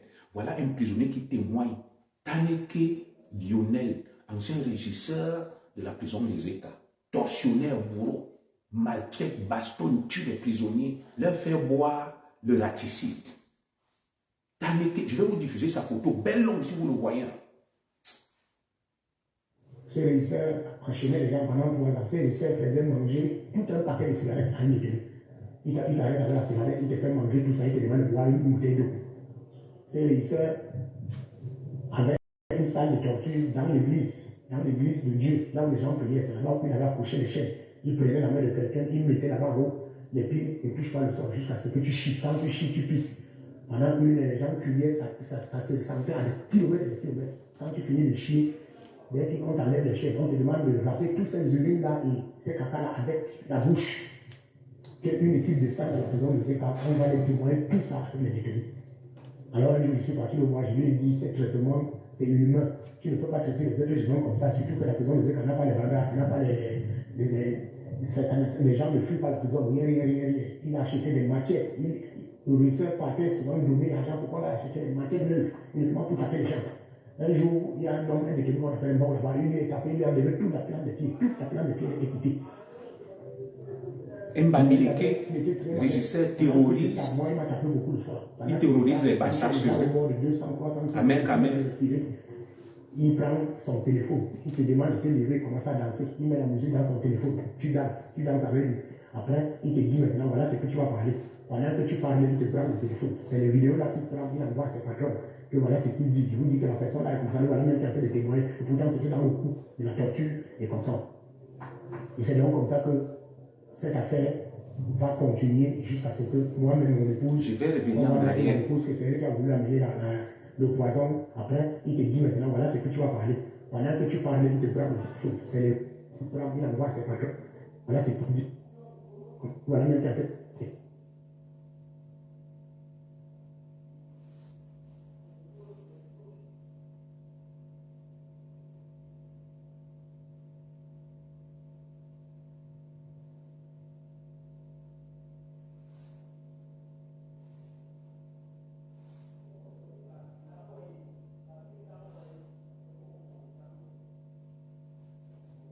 Toi, détenu, c'est étant au pouce, ça va venir dans le plastique, étant au pouce, on va transformer ces mains de souris comme le. On va suivre la partie du régisseur tortionnaire du nom de Taneke Lionel, ancien régisseur de la prison des États. Après avoir commis des crimes à Ezeka, massacré, tué les Bassa, on l'a envoyé tuer les Étoiles. Il est actuellement à Mona TV. Je vais vous diffuser sa photo. Jules Manto ne parlera jamais de lui. Jamais. Je remets la partie du témoignage de ce monstre. Je vais diffuser sa photo. Taneke Lionel. J'attends donc que les autorités judiciaires du Cameroun, le ministre Laurent Esso, Jean Pomone, secrétaire d'État d'administration pénitentiaire, ouvrent une enquête. Comme on l'a fait pour Bogda. Il y a des témoignages. On peut aller à la prison des États. Les familles parlent. Il fait bouffer la matière fécale dans une salle. Il faut être attentif, écouter. Il a une salle de torture et où les prisonniers vont prier. Vous pissez, vous chiez, vous bouffez votre merde. Il vous fait manger la cigarette, des paquets, vous avalez, vous buvez l'eau. Il filme, il danse. Un malade mental. Taneke Lionel, ce n'est pas un écam. C'est un compatriote Bamileke. Écoutez ça très bien. Le poison. Leur problème, ça serait de montrer que je suis un homme, je suis un bandit, je suis ceci, je suis cela, pour qu'ils profitent de continuer à me torturer. Leur problème était de me tuer. J'ai même eu à avaler, ils ont même eu à faire avaler certains comprimés, puisque le sang, ça a commencé à couler depuis la prison de Zeka. J'allais à la clinique, à un niveau même le plus qui sortait dans ma poitrine, comme le ressort me tapait avec les coups de poing, les coups de pied partout, au ventre, à l'œil, tout le temps. J'ai fait plus de 6 mois à la prison de Zeka, je ne marchais pas, je marchais avec les fesses, tous les détenus témoignent ça, parce que les pieds étaient bastonnés chaque jour. Et je ne suis pas la seule personne. C'est laissé là tuer 3 détenus à la prison de Zeka pour torture, 3 détenus. Ce régisseur enchaînait les gens pendant 3 ans. Ce régisseur faisait manger tout un paquet de cigarettes à un détenu. Il arrête avec la cigarette, il te fait manger tout ça, il te demande de boire une bouteille d'eau. Ce régisseur avait une salle de torture dans l'église dans l'église de Dieu, là où les gens priaient, c'est là-bas où il avait accroché les chaînes. Il prenait la main de quelqu'un, il mettait là-bas haut les pieds et touche pas le sol jusqu'à ce que tu chies. Quand tu chies, tu pisses. Pendant que les gens criaient, ça se sentait à des kilomètres et des kilomètres. Quand tu finis de chier, dès qu'on t'enlève les chaînes, on te demande de rappeler tous ces urines-là et ces caca-là avec la bouche. Qu'une équipe descend à la prison de Zeka, on va les témoigner tout ça avec les détenus. Alors un jour, je suis parti le voir, je lui ai dit, ce traitement, c'est inhumain. Tu ne peux pas traiter les êtres humains comme ça, surtout que la prison de Zeka n'a pas les bagages, n'a pas les gens ne fuient pas la prison, rien. Il a acheté des matières. Le ressort partait souvent donner l'argent pour qu'on a acheté des matières neuves, uniquement pour taper les gens. Un jour, il y a un homme, un détenu qu'on appelle mort là-bas, il est tapé, il a enlevé toute la plante de pied, toute la plante de pied est quittée. Taneke a enlevé la plante de pied à un détenu mort. Il était très malin. Pendant qu'il te tape, moi il m'a tapé beaucoup de fois. Pendant qu'il te tape, quand tu es déjà au bord de 200, 300 coups, que tu ne peux même plus respirer, il prend son téléphone, il te demande de te lever, commence à danser, il met la musique dans son téléphone, tu danses avec lui. Après, il te dit maintenant, voilà ce que tu vas parler. Pendant que tu parles, il te prend le téléphone. C'est les vidéos là qu'il prend, il envoie à ses patrons. Que voilà ce qu'il dit. Il vous dit que la personne là est comme ça, voilà même qui a fait des témoins. Et pourtant, c'était dans le coup de la torture et comme ça.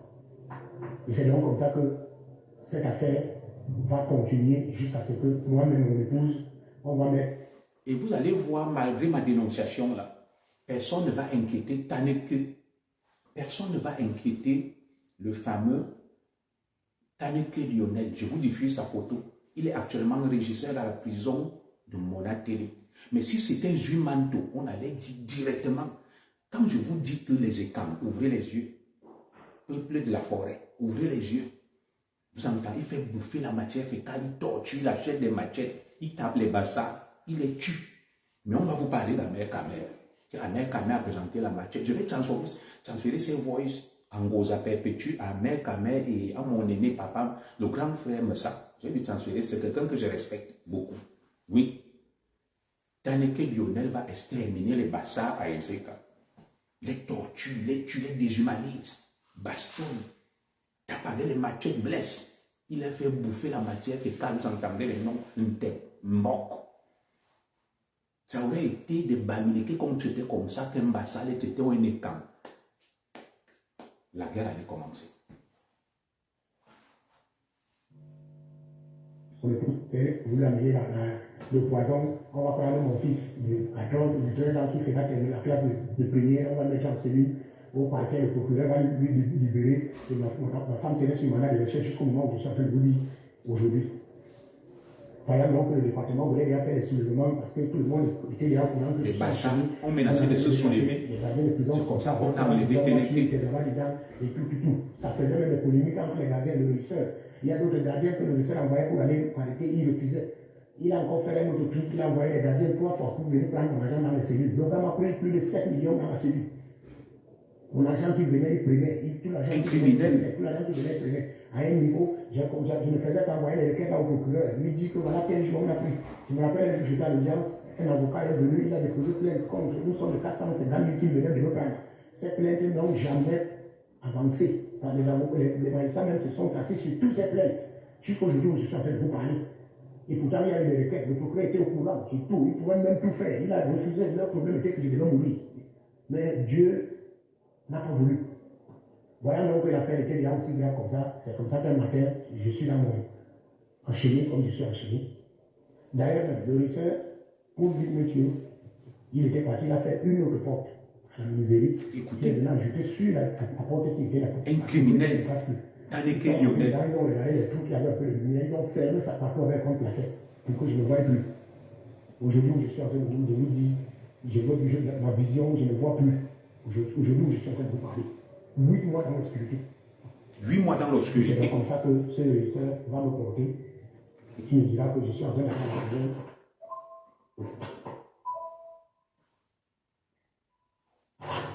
qui me dira que je suis en train d'aller à la prison de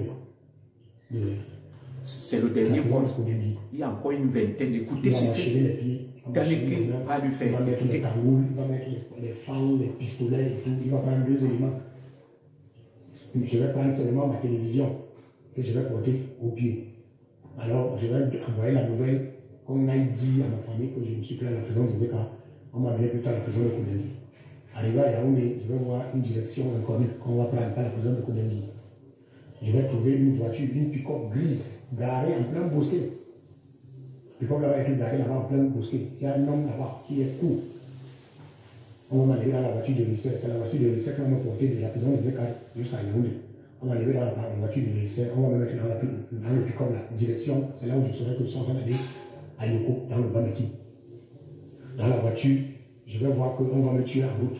Parce que personne n'était au courant. Je vais demander, lui, il va rester à Yaoundé. Écoutez. Je vais demander aux lycéens, aux éléments, les deux éléments, de me trouver le téléphone. Je vais appeler pour dire à ma famille. Bonjour Marie-Henri Borel, Angélique Amour. Écoutez. Mais il me suivre au niveau de l'Intuit. En pleine route, ils vont s'arrêter. Ils vont demander au lycée que je suis en train de demander le téléphone pour parler à ma famille. Le lycée va demander que nous sommes à quel niveau. Il va d'abord dire au téléphone. Donc il continue encore à ouvrir la bouche. Après, il va demander vous êtes à quel niveau. On va lui dire. Ils vont aller garer le pick-up à côté de la barrière de la gendarmerie mixte. Sortant de Yaoundé au bar là. Je vais donc profiter d'appeler un gendarme pour lui dire, monsieur, j'ai un problème. Je sors des épargnes, j'ai les chaînes, nous voilà qu'on a fait de l'amener à l'épaule, j'ai voulu que, et tout. Les gendarmes vont les interpeller, on va appeler le régisseur pour leur demander pourquoi je suis enchaîné et tout. Le régisseur va arriver avec sa voiture, il va garer à distance. Écoutez. Il va venir, il va ouvrir la portière du pick-up devant ces gendarmes, il va prendre la télé, il va frapper ça au sol, en deux. Et il va commencer à me louer le coup de poing devant la gendarmerie. Ils étaient plus de 20 gendarmes ce jour-là, c'est le 1er juin. Si cette affaire sort, les gendarmes vont dire oui, nous sommes témoins de ce qui s'était passé ce jour-là. Il va me donner le coup de poing, me louer partout. Pendant qu'il me donnera un coup de poing, il va me dire tu ouvres encore la bouche, tu parles encore, tu oses encore parler, tu ouvres encore la bouche. C'est ainsi qu'il va finir de me menacer comme ça. Et il va dire allez, démarrez, moi je vous escorte jusqu'à Tui. Sa voiture va avancer, on va suivre au niveau de Tui. C'est comme ça qu'il va entrer avec moi à la prison de Tui. Dès qu'il va garer la voiture, nous allons trouver le lycée de Tui. Il va demander que je descende et que j'entre dans la prison. Moi, je pensais que quand on me dit d'entrer dans la prison, je vais prendre des choses parce que je pense que c'est dans cette prison-là qu'on est en train de me laisser. On me dit que non, entre d'abord là-bas dans la prison, laisse des choses. C'est comme ça que je vais entrer en plein cours de Tui. La prison de Tui, c'était la première fois que je vois la prison de Tui. Ils vont venir avec des seaux d'eau, plus de 7 seaux d'eau posés partout. Tu vas voir les tuyaux et les matiettes. On va me bastonner presque de 13h à 16h15. Le Cameroun n'a pas de Ngongo, de Pondia, de Frandia. Et j'ai entendu après que ma maman voulait me laisser dans la prison, dans le lycée de Tui, nous voyant dans cet état, il va refuser qu'il ne peut pas me prendre. Et on va continuer avec moi, on va venir me jeter à la prison de Yoko. Je serai presque mort ici à la prison de Yoko. Ici à la prison de Yoko, quand je vais arriver avec les chaînes de consort, le régisseur même de la prison de Yoko dit que s'il était là la nuit qu'on m'avait amené, il devait refuser qu'on m'amène ici. Merci au régisseur de la prison de Yoko, et très régisseur. Il va m'envoyer, on va me soigner, le sang va continuer à couler, on va me porter au dos aussi pendant 3 mois, parce que je n'arriverai pas à marcher. Et c'est donc comme ça que, ayant donc accès ici au téléphone et tout ça, je vais donc commencer à envoyer l'histoire à ma famille, mon état, et voilà comment ça va commencer à prendre tout.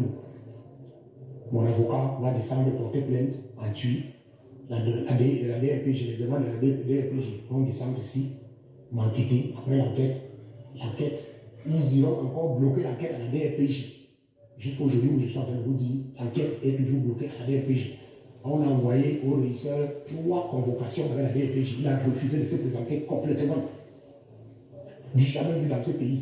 Un régisseur, on le convoque à la DRPJ, il refuse de partir. Personne ne peut aller l'arrêter jusqu'aujourd'hui où je suis en train de vous dire.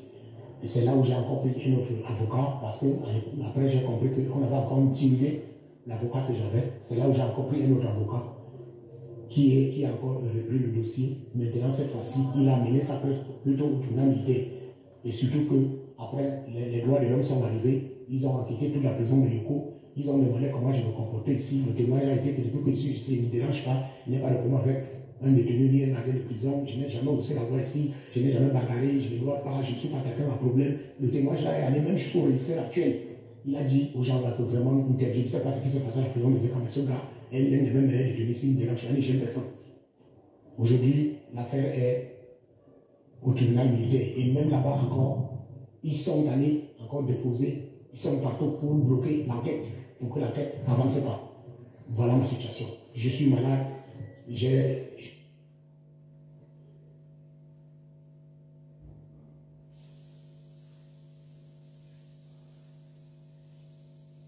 pas de Yoko, Le docteur avait sorti un certificat médical et il avait sorti un billet d'évacuation pour qu'on m'évacue rapidement. Je n'ai jamais été évacué jusqu'aujourd'hui, jusqu'à la prison des locaux. J'attends ma mort là.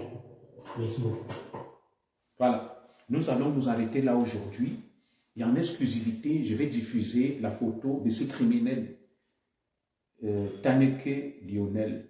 C'est moi que d'autres disent je suis criminel et ceci. Amour Belinga est le criminel. Vous allez voir et je vais partager ça sur ma page. Je vous prie donc, je vous prie, mesdames et messieurs, de partager très abondamment cette photo que je vais diffuser sur ma page. Voilà donc en exclusivité la photo du criminel au régisseur assassin Taneke Lionel. Ancien régisseur de la prison d'Ezeka, affecté à la prison de Monatele, criminel qui fait bouffer la matière fécale, les pipis, le sang, les cigarettes, torture des Camerounais. Le voilà. Taneke Lionel, vous voyez, très bel homme, raffiné, fin. Partagez cette photo.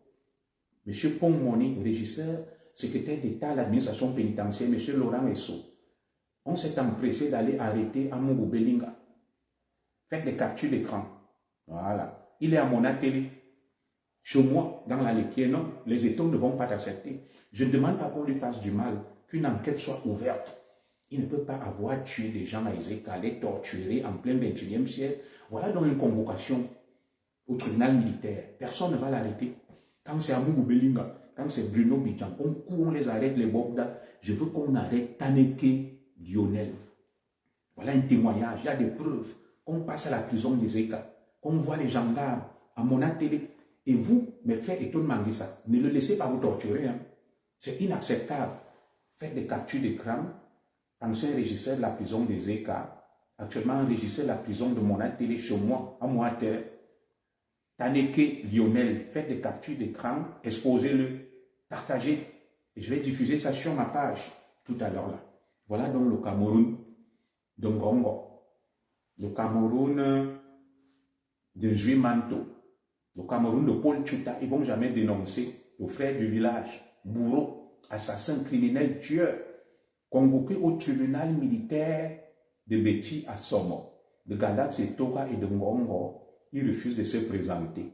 Exposer le fait de capture d'écran. Taneke Lionel, ancien régisseur de la prison d'Ezeka, très vite, on l'a envoyé à Monatele après avoir massacré, torturé les Camerounais de Bassa. Voilà sa photo. Très bien. Moi, je vais donc m'arrêter là. Chacun peut se faire une idée désormais du Cameroun. Ceux qui viennent m'insulter. Ceux qui disent Zogo, tu n'es rien. Zogo ne me bimoku, tu es aigri. Nous faisons notre devoir. Et ce monsieur ne m'a pas donné 5 francs. J'ai d'autres audios que je vais diffuser sur sa relation avec le général Mpaye. Voilà donc le général Mpaye qui met son fils en prison. Je n'en disconviens pas. On le torture. Il pisse aujourd'hui le sang et chie le sang. Cabral ne parle pas de ça. Ito ne peut pas. Rien, personne n'en parle. C'est chez les Bassa, dans la Sanada maritime, l'Union est télé. Personne n'en parle. Personne n'en parle. Les plus grands criminels, ce sont les Bassa, les Mandissa, les Etones, les Boules, les Amougou Belinga, les Bruno Bidjan. J'attends donc, après cette dénonciation, qu'on l'arrête aussi, qu'on ouvre une enquête sur Taneke Lionel. Il y a des plaintes au tribunal militaire. Vous verrez, personne ne va l'arrêter. Mais si c'était Juimanto, envoyé par Ngongo, Gadat Setoga et Beti à Somo, les liens allaient bouger. Alors 2025 arrive. Allons-nous continuer dans cette hypocrisie? Vous voyez donc quand l'un d'eux vient se lève, il s'appelle Rahim Noumé et dit qu'il veut que Franck Biya soit président. C'est parce qu'ils veulent profiter de ce système gabégique, laxiste et soporifique et somnambule pour faire leurs affaires, comme cette femme qu'on appelle Djomako Diane, président du tribunal des Ezeka, corrompu et ripou, comme le sous-préfet des Ezeka, Djomeni. Mais ils vont te dire qu'ils n'ont pas de poste, ils ne font rien, ils sont corrects. Ils sont corrects. Ce sont les Mboulou, les Manguissa. Moi, c'est moi, Zogo, qui garde le Cameroun. Continuons dans ce somnambulisme ici, nous, enfants de la forêt. On aurait fait ça à un compatriote Bamileke, il se serait levé. Voilà donc des enfants de la forêt. Du nom Ekele, chez Cabral, chez Amer Kamer, chez Eto, chez Rigobert Son et d'autres, torturés par un Camerounais régisseur, Taneke Lionel, de l'Ouest Cameroun, tué, pissant le sang, chiant le sang. Il instaure des salles de torture à l'intérieur d'une prison. Il torture sur ordre de notre vassal général Mpaye. Il fait n'importe quoi là-bas, entouré de Bamileke. Le sous-préfet, Njomeni, le président du tribunal, Njoma Kodian. Rien. Chamou Obelinga, le criminel. Un Valsero, est-ce que tu entends ça? J'espère que tu vas dénoncer. Écrivez-moi tout ce qui veulent des photos de la torture, des documents, des titres fonciers de Mpaye.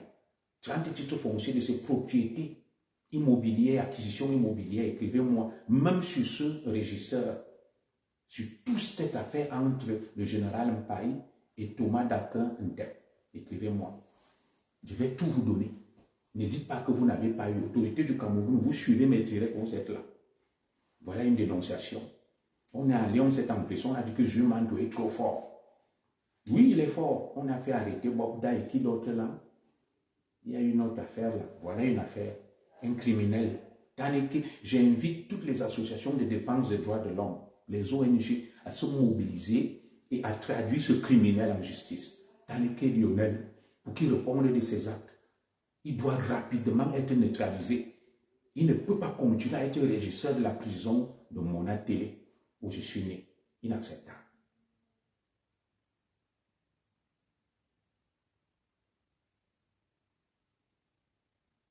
C'est inacceptable. Bonjour à toi, Karine Gameni, ma soeur. Ce n'est pas une histoire de tribalisme. Je respecte, j'ai beaucoup de frères bamileke. Ça n'a rien à voir avec le peuple bamileke. Je dis juste que ce criminel, Taneke Lionel, je peux vous rediffuser la petite partie là, doit être rapidement mis hors d'état de nuire. 3 morts dans son actif à la prison des États. Salle de torture, il bastonne avec les machettes, il découpe les pieds, il blesse. Il fait boire la matière, il fait manger la matière fécale et boire les pipis aux prisonniers. Il est torturé dans la salle de prière. C'est incroyable. Ça donne la chair de poule. C'est effroyable. Donc moi, je vais m'arrêter là pour vous dire que 2025 qui arrive là, je vais dénoncer. Je ne suis lié à personne. Je ne dois rien à personne. J'ai pris toutes mes dispositions. J'ai pris toutes mes dispositions. Il y a des vidéoprotections chez moi, des caméras. Ma maison est ultra sécurisée. Il n'y a pas de risque zéro. Parce que la bataille de 2025, le Cameroun ne peut pas continuer comme ça. Avec de tels criminels, de tels délinquants, de tels voyous. Je défendrai toujours le peuple. Oui, je lance ici un vibrant appel. Merci beaucoup, Nicole Achania. Un vibrant appel à toutes les victimes de ces criminels de prendre la tâche avec moi. Bonjour Michel, de prendre la tâche avec moi pour des témoignages. Nous allons engager des avocats contre ces criminels pour qu'ils répondent de ces actes. Je vais transférer tout ça à VP de Londres. On ne peut pas le tolérer qu'en plein 21e siècle au Cameroun, un tel criminel soit dans une administration aussi sensible, un poste aussi sensible, régisseur de prison. S'il est fou, on le met dans un asile psychiatrique. Il torture, il tape avec les machettes, il blesse, il découpe les pieds, il fait des vidéos, il met la musique, il danse. C'est un malade. Ça ne peut pas continuer comme ça. Ça n'a rien à voir avec le général Mpaye. Le général Mpaye, il est dans son business et peut-être il veut user de l'abus de pouvoir, mais derrière ça, les gens sont zélés, ils font n'importe quoi. Donc moi, je vais m'arrêter là. Ce n'est pas la peine de venir me chercher avec des Prado, tout ça. Je vous dis, en venant, les vidéos protection vont rester chez moi. Voilà. Mon domicile est ultra sécurisé. Ultra sécurisé. Il y a des caméras partout que je peux vous montrer là. Partout. Ultra sécurisé mon domicile. Modernama. Viens ici.